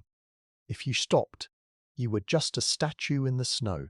You come across an object lying in the snow. It is half buried. It is round and blue. You stop to look at it. It is a drum. It is a French military drum. The paint is peeling off the wood. The brass screws are dull. The skin on the top, the part you hit, is torn open. It looks like a mouth gaping at the sky. You think about the drummer boy who carried this. He was probably young. He probably beat this drum to wake you up in the morning. Rat-a-tat-tat. He beat it to tell you to charge. Boom, boom, boom. Now, the music is over. The drum is useless. You cannot eat it. You cannot wear it. It is just a heavy wooden box filled with air. So he left it. You see the drumsticks lying next to it. They look like little bones. You stare at the silent instrument. It makes the quiet of the forest feel even deeper. There is no rhythm here. There is only the sound of your own heart and the snow crunching. You step around the drum. You leave it there. It will be buried by the next storm. In the spring, maybe a farmer will find it. Maybe his children will play with it. But for now, it is just trash on the road home. You keep moving. The day drags on. The sun is hidden behind a thick layer of grey clouds. The light is flat. It is hard to tell what time it is. It feels like it has been afternoon for 100 years. You start to play a game in your head. You try to guess how far you have gone. Maybe 10 miles, you think. Maybe only 5, your tired brain argues. You try to look for landmarks. You look for a church tower or a windmill, but there is nothing. Russia is vast. It is just field after field after field. It feels like you are walking on a giant treadmill. But you know something important. You know you are getting close to the border. The border is the Niemen River. It is the line between Russia and the rest of Europe. When you crossed it in the summer, you were invading. When you cross it again, you will be safe. You hold on to that word, border. It is a magic word. It means food. It means friends. It means the end of the snow. You imagine the border is a physical line painted on the snow. You imagine stepping over it and instantly feeling warm. You know that is not true, but the image helps you. You feel a pain in your foot. It is a sharp rub on your heel. Your boot is wet again. The grease is worn off. The snow is melting against the leather. You stop for a second. You wiggle your toes. They are still moving. You can feel them. That is good. Pain is better than numbness. You ignore the rub. You can check it tonight. Right now, stopping is dangerous. The wind picks up a little. It blows the loose snow across the surface of the drifts. It looks like white smoke or steam running over the ground. It swirls around your boots. You pull your blanket tighter around your shoulders. The piece of wool you cut from the wagon is your best friend. It smells like smoke and horses, but it traps your body heat. You are a walking cocoon. You see a group of crows sitting on a dead tree. They are silent. They watch you pass. You don't like them. They look too pass. You don't like them. They look too patient. You wave your arm at them. Go away, you croak. Your voice is rusty. They don't move. They just blink their black eyes. They know you are tired, but you are stubborn.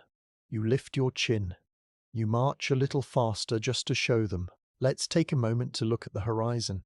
The sun is starting to set. Because of the clouds, you cannot see the sun itself, but you can see the colors. The grey sky at the edge of the world turns a deep, bruised purple. Then it turns a dark orange, like a dying fire. The light hits the snow. The white fields turn pink and lavender. It is incredibly beautiful. It is a painting. For a moment, you forget the cold. You forget the hunger. You just watch the light change. The shadows of the trees stretch out towards you. They are long and blue. They look like fingers reaching across the snow. You feel a sense of smallness. You are just a tiny spark of life in this huge frozen painting. But you are a moving spark. You are a stubborn spark. The man ahead of you stumbles. He catches his foot on a hidden root under the snow. He falls forward. Whomp. He lands face down in the powder.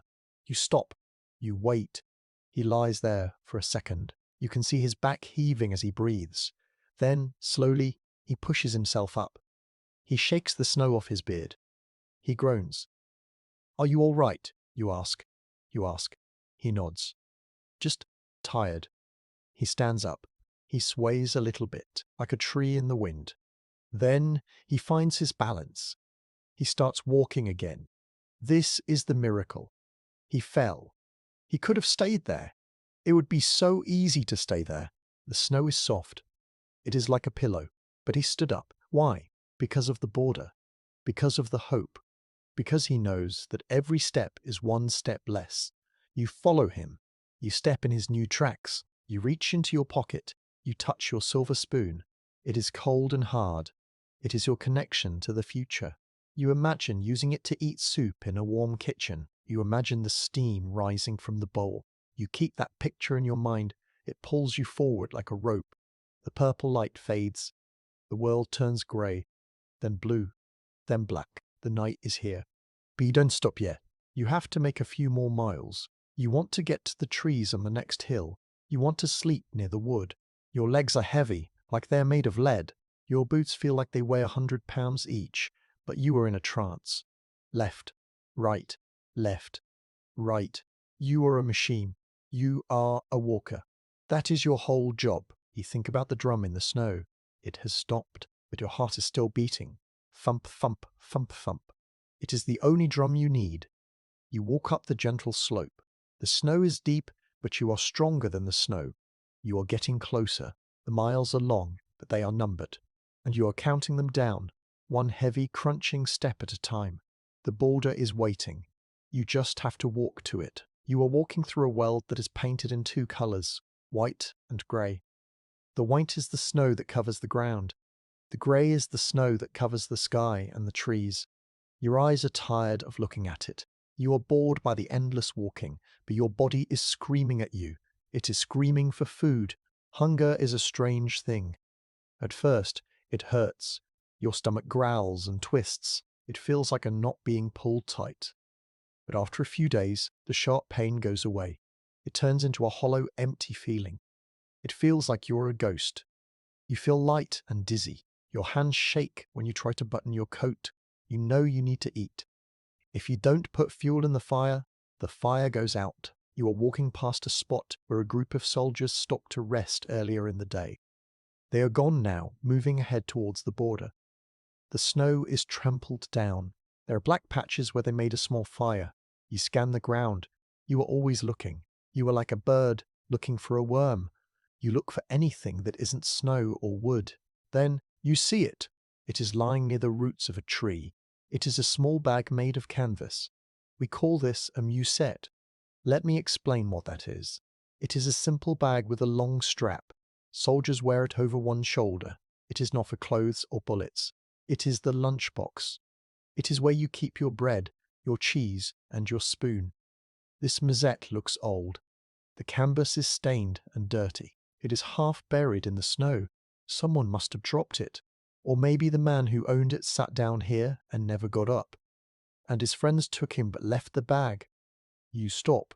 You look around. No one is watching you. Everyone else is too tired, staring at their own feet. You step off the path. The snow is deep, but you don't care. You wade over to the tree. You kneel down. The cold wetness soaks into your knees immediately, but you ignore it. You pick up the bag. It is frozen stiff. It feels like a block of wood. You shake it. Thump. Something is inside. Your heart starts to beat faster. Is it a rock? Is it a piece of wood? Or is it treasure? Your fingers are clumsy in your mittens. You have to use your teeth to pull the leather strap open. You pull the flap back. The canvas cracks as it bends. You reach your hand inside. You feel around in the dark corners of the bag. You feel crumbs. Dry, hard crumbs. Then your fingers close around something solid. You pull it out. It is a piece of bread. It is not a whole loaf. It is just a heel. It is the end piece of a black rye loaf. It is about the size of your fist. It is as hard as a brick. It is covered in a little bit of blue fuzz mold. It has been in that bag for weeks. To anyone else in a warm house with a full kitchen, this would be rubbish. They would throw it to the pigs.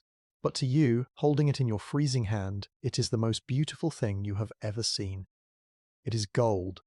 A simple historical fact is that during the retreat, money became useless. Soldiers carried bags of gold coins they found in Moscow, but they couldn't buy anything with them. You cannot eat gold. A single potato or a crust of bread was worth more than a diamond ring. Men would trade a bag of silver for a piece of cat meat. You hold the bread up to your nose. You sniff it. It smells musty.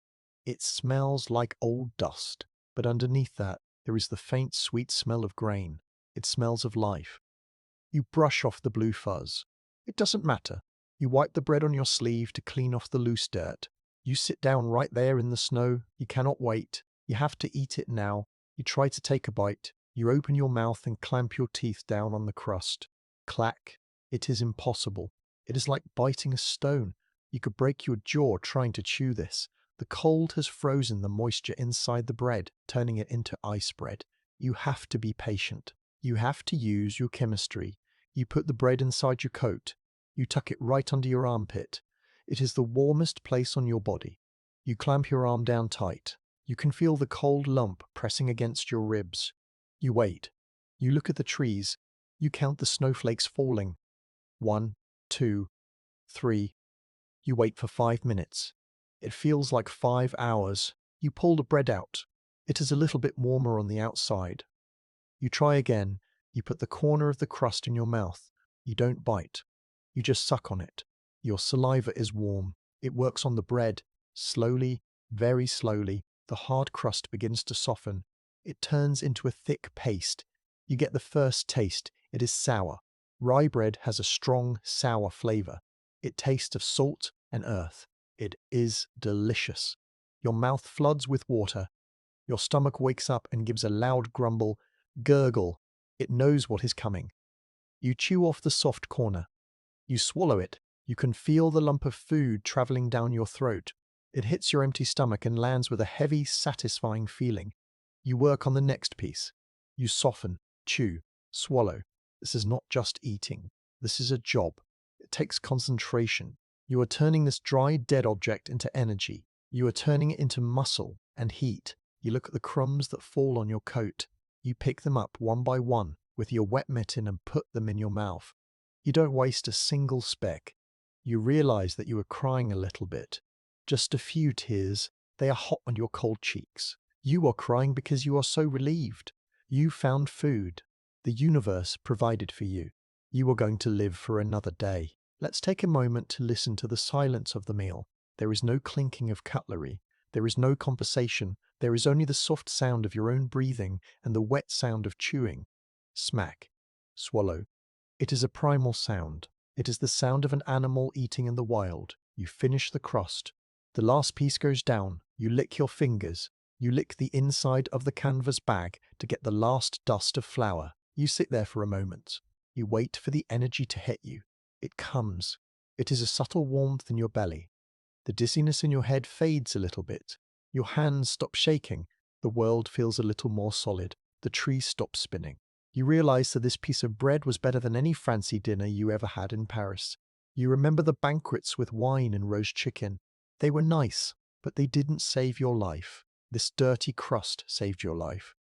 You stand up. You brush the snow off your trousers. You pick up the empty musette bag. You decide to keep it. It is a lucky bag. Maybe you will find more food to put in it later. You sling the strap over your shoulder. You step back onto the road. You look at the other soldiers walking past. They look at you. They can see that you are eating. They can see the crumbs in your beard. Their eyes are jealous, but they don't say anything. They know the rule. What you find is yours. You feel a new burst of strength in your legs. It is amazing what a few calories can do. You lift your head. You look at the grey sky. It doesn't look so menacing anymore. It just looks like weather. You touch the silver spoon in your pocket. You touch the sugar loaf in your pack. Now you have a lucky bag too. You are gathering a collection of survival tools. You think about the baker, Hans. You wonder if he found anything today. You hope so. You want him to make it back to his bakery. You start to hum a little too. It is a quiet, tuneless sound. Hmm, hmm, hmm, hmm, hmm, hmm, hmm. It is just a noise to keep you company. The hunger is still there, lurking in the background. It will be back tomorrow. But for now, you have beaten it. You have won the battle of the bread. You walk forward. The snow crunches under your boots. It sounds crisp and clear. You are a soldier of the night shift, and you have been fed. You are ready for the next mile. The border is getting closer. You can feel it. The night is deep and black. The snow has started falling again, but this time it is light. It dusts your shoulders like powdered sugar. You are walking with your head down, watching your boots disappear into the white ground. You are tired. It is a tiredness that goes down to your bones. It feels like your legs are made of wood. Every step is a question. Can I take one more? And every time your stubborn brain answers yes. Then you smell something. It is not the smell of pine trees. It is not the smell of ice. It is a smell you haven't smelled in weeks. It is the smell of wood smoke from a chimney. You lift your head. You squint into the darkness. Through the falling snow, you see a faint orange glow. It is not a campfire on the ground. It is higher up. It is a window. You have found a village. Usually, when the army comes to a village, it is empty. The people have run away. The houses are dark or burning. But this place is different. This place is alive. You walk towards the light. You move off the road and trudge through the deep snow of a field. You can see the dark shapes of 3 or 4 wooden houses. They are low and squat, hugging the ground to stay warm. The roofs are covered in thick blankets of snow. You approach the nearest house. It is made of heavy logs. You can hear a dog barking inside. Woof, woof, woof. It sounds muffled. You stop at the gate. You are afraid. You are a soldier of an invading army. These people are the enemy. These people are the enemy. They might have guns. They might have pitchforks. But you are alone. You are not a conqueror anymore. You are just a frozen man looking for a corner to sleep in. The door of the house opens. A rectangle of yellow light spills out onto the blue snow. It looks warm and inviting. A figure steps out. It is an old man. He is wearing a long sheepskin coat and a fur hat. He has a long white beard. He holds a lantern in one hand. He lifts it up to look at you. You stand there.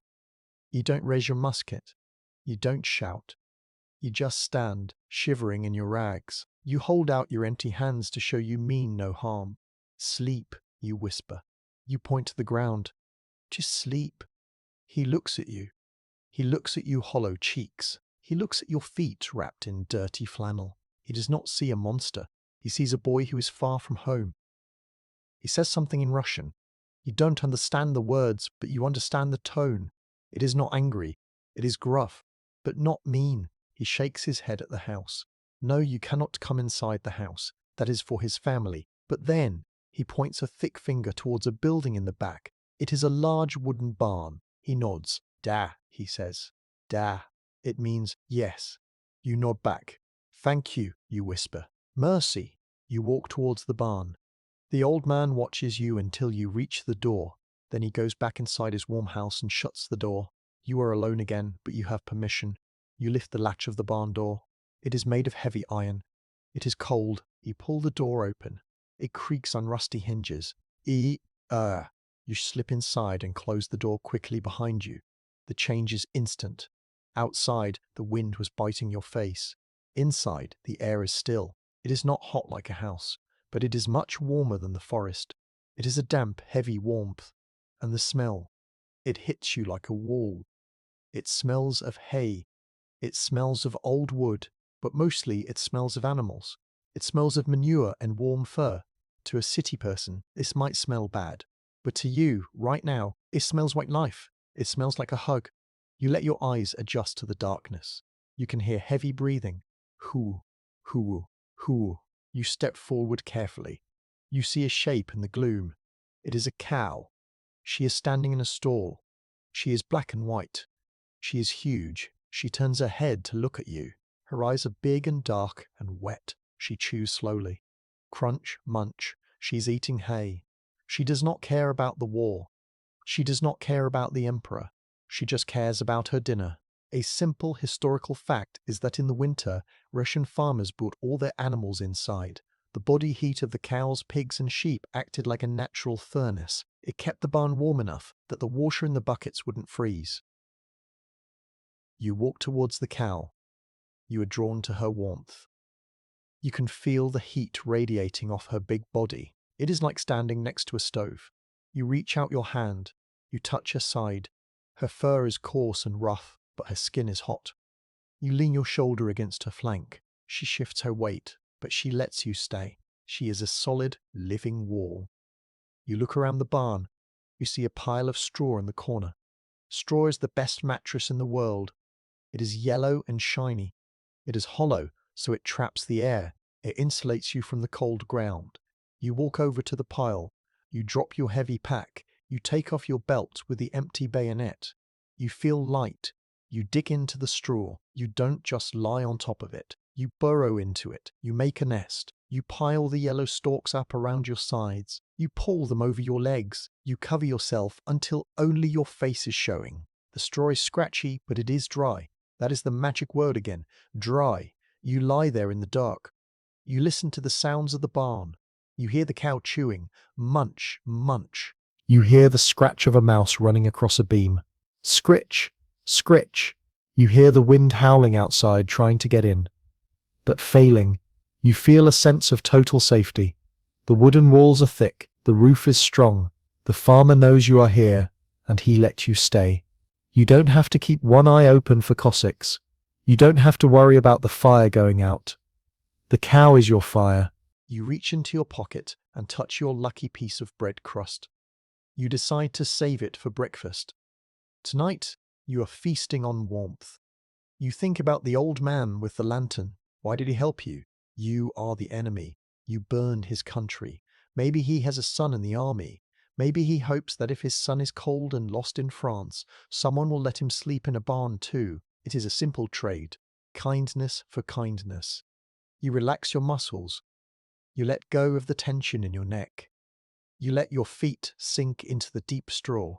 For the first time in weeks, you are not sleeping on the ice. You are not sleeping on the hard ground. You are sleeping in a bed made of summer grass. The barn is a cathedral of peace. It is dark and smelly and wonderful. You close your eyes. The sound of the cow chewing becomes a lullaby. It is a steady, rhythmic sound. It reminds you that the world goes on. The grass grows, the cows eat, the snow falls. You are just a small part of it. You drift away. You don't dream of the white road tonight. You dream of green fields and yellow sun. You dream of the harvest. The night shift is easy tonight. The barn protects you. The cow watches over you. You are warm. You are hidden. You are safe. You wake up in the straw. For a moment you forget where you are. You are warm. You are comfortable. You think you might be back in your bed in France. Then you hear the cow chew. Crunch. Munch. You remember. You are in the barn. You are safe. You stand up and shake the yellow straw off your coat. You pick up your pack. You bow your head to the cow. She's the best hostess you've met in months. You push open the heavy wooden door. You brace yourself. You take a deep breath, expecting the sharp sting of the frozen air to hit your lungs. You scrunch up your face, waiting for the wind to slap you. But nothing happens.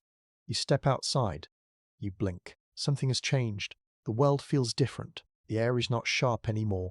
It is soft. It touches your cheek like a wet cloth, not a knife. It smells different too. The smell of dry ice and metal is gone. Now it smells of wet earth and damp wood. You look up. The sky is blue. It is a bright, clear summer blue. And there is the sun. It is not the pale, white ghost sun of the last few weeks. It is a yellow sun. It looks golden, and most importantly, it feels warm. You lift your face to it. You close your eyes. You can feel the heat landing on your skin. It is gentle, but it is real. It feels like a warm hand resting on your forehead. You look down at the roof of the barn. Drip. A single drop of water falls from an icicle.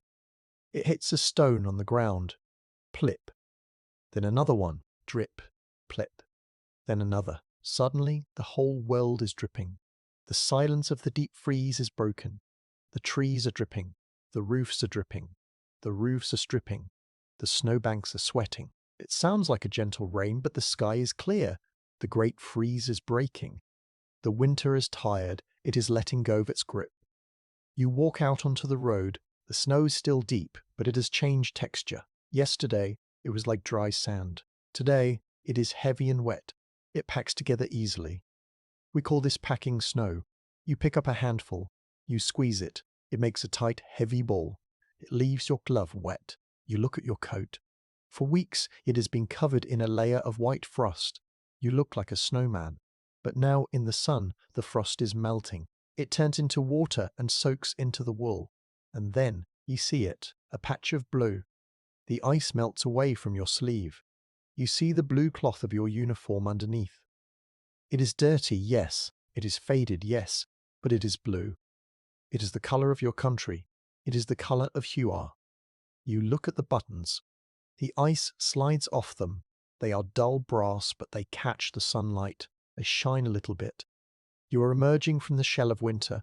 You are becoming a person again, instead of an ice sculpture. A simple historical fact is that the temperature could swing wildly in Russia. After weeks of being 30 degrees below freezing, a warm front could move in and bring the temperature up above freezing in just a few hours. It felt like a miracle. You walk down the road. You feel lighter. Your muscles are not shivering anymore. You don't have to keep your teeth clenched. You can relax your jaw. You unwrap the scarf from your face. You let the air touch your nose. It feels fresh. You take a deep breath. You can smell pine needles again. You can smell the mud waking up under the snow. You see a bird. It is not a black crow this time. It is a small brown bird. It is sitting on a branch, chirping. Tweet, tweet. It sounds happy. It sounds like spring. You pass a group of soldiers sitting on a log. They have taken off their heavy hats. They are letting the sun dry their hair. They are smiling. One of them is pointing at the sun. Look, he says, it is still there. I thought it died, his friend jokes. They laugh. It is a rusty, croaky sound, but it is laughter. You haven't heard that sound in a long time. You reach into your pocket.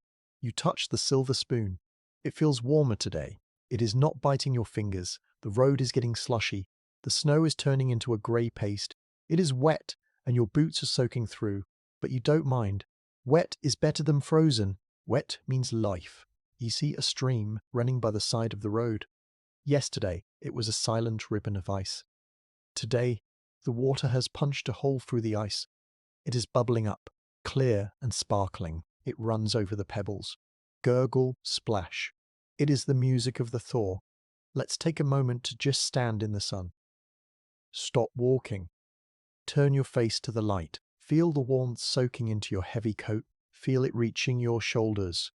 It is like a weight is being lifted off you. The fear of the white death is fading. You know that if you sat down today, you would just wake up wet, not dead. The danger is not gone. You still have miles to walk, but the monster has gone back into its cave. You look at the horizon.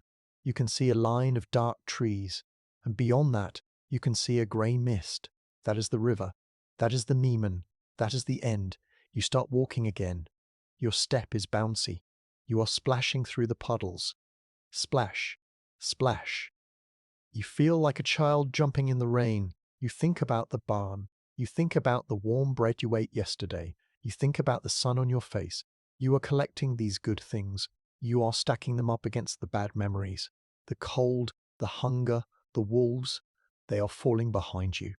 You look at the man walking next to you. It is Luca. He has taken off his big fur hat. His black hair is messy, but his face is bright.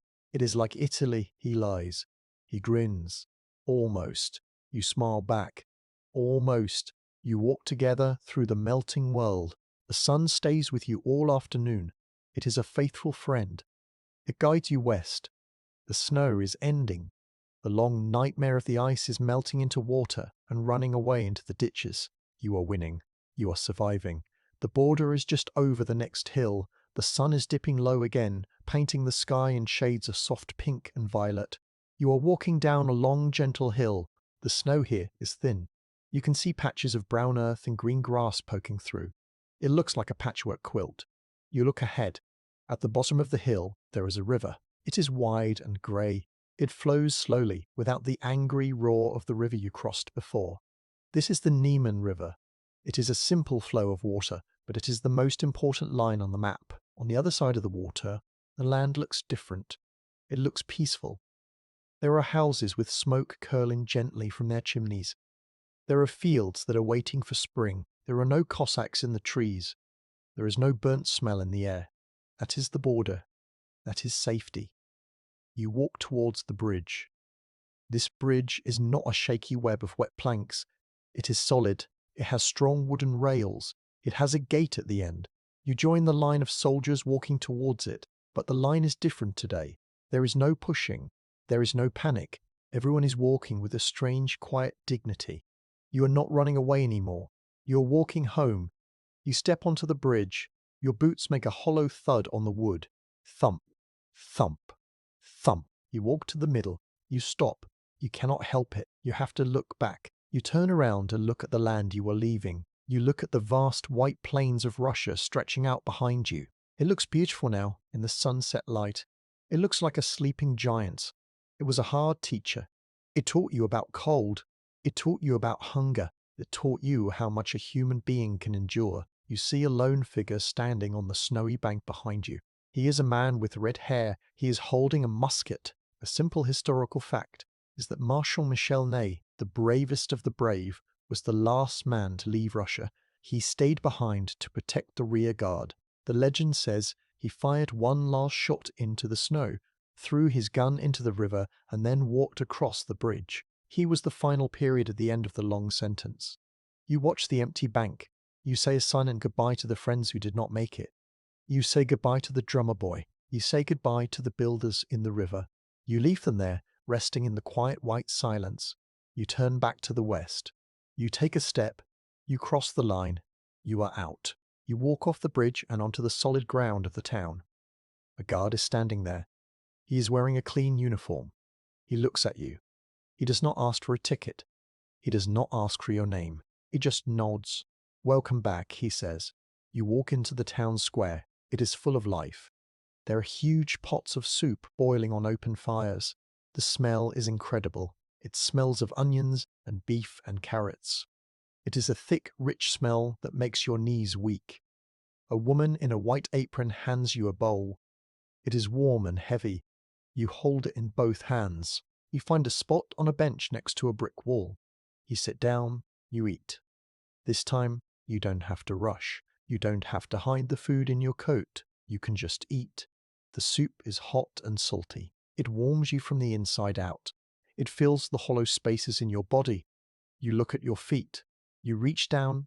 You untie the wet, muddy laces of your boots. It takes a long time because your fingers are tired. You loosen the leather. You pull. Squelch. The boot comes off. Then the other one.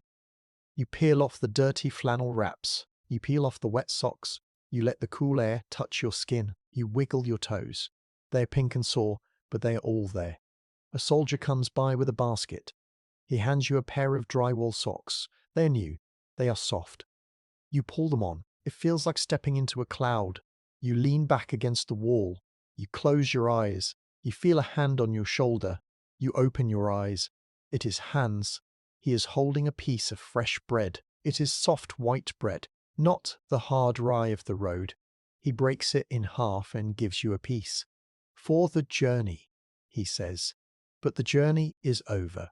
The fighting is done. You look around the square, you see men sleeping everywhere. They are sleeping on benches. They are sleeping on piles of straw. They are sleeping right on the cobblestones. They are not sleeping the sleep of the frozen. They are sleeping the sleep of the safe. You see a wagon rolling past. It is not carrying wounded men. It is carrying hay. The horses look healthy. Their coats are brushed. You reach into your pocket. You pull out your silver spoon. You look at your reflection in the curved metal. Your face is thin. Your beard is long and wild. Your skin is weathered by the wind and the sun. You look older than you did when you left Moscow. You look like a different person. And you are. You are a survivor. You have walked across the map. You have beaten the winter. You put the spoon back in your pocket. You pat the pocket with the sugar loaf. You catch your treasures. The sun has fully set now. The stars are coming out. They are the same stars you watched from the snow, but tonight they look friendly. They are twinkling over a peaceful town. You gather your blanket, the blue wool one, you cut from the wagon. You wrap it around your shoulders. You find a deep pile of clean, dry straw in the corner of a stable. You lie down. The straw rustles softly. Crinkle. Hush. It smells of summer fields. You let your body sink into it. You feel the heavy pull of gravity. For weeks you have been fighting gravity, trying to stay upright. Now you can give in. You can let the earth hold you. You take a deep breath. In, out. The air is cool and still. There is no wind. There is no danger. You think about the road one last time. You see the long white track winding through the trees. You see the firelight. You see the ice. But it is getting smaller. It is fading away like a bad dream when you open your eyes. You are here. You are warm. You are full.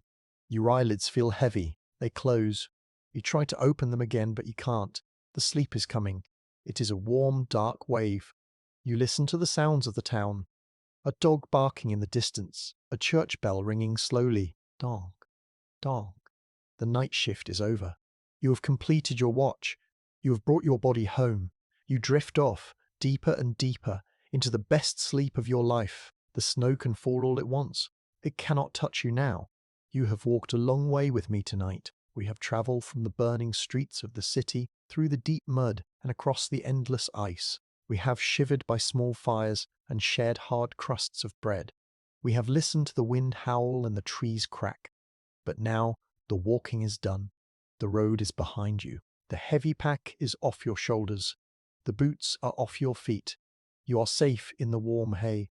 The fire is burning steadily in the hearth, and it will not go out. You can feel the warmth spreading through your body, relaxing every muscle. Your legs, which worked so hard, are heavy and still. Your hands are warm. Your breathing is slow and deep. The history is written. The story is told. The past is resting, and so are you. There is nothing left to do but sleep. You are safe. You are warm. You are home. The sun is rising. The gates are opening. The watch is ended.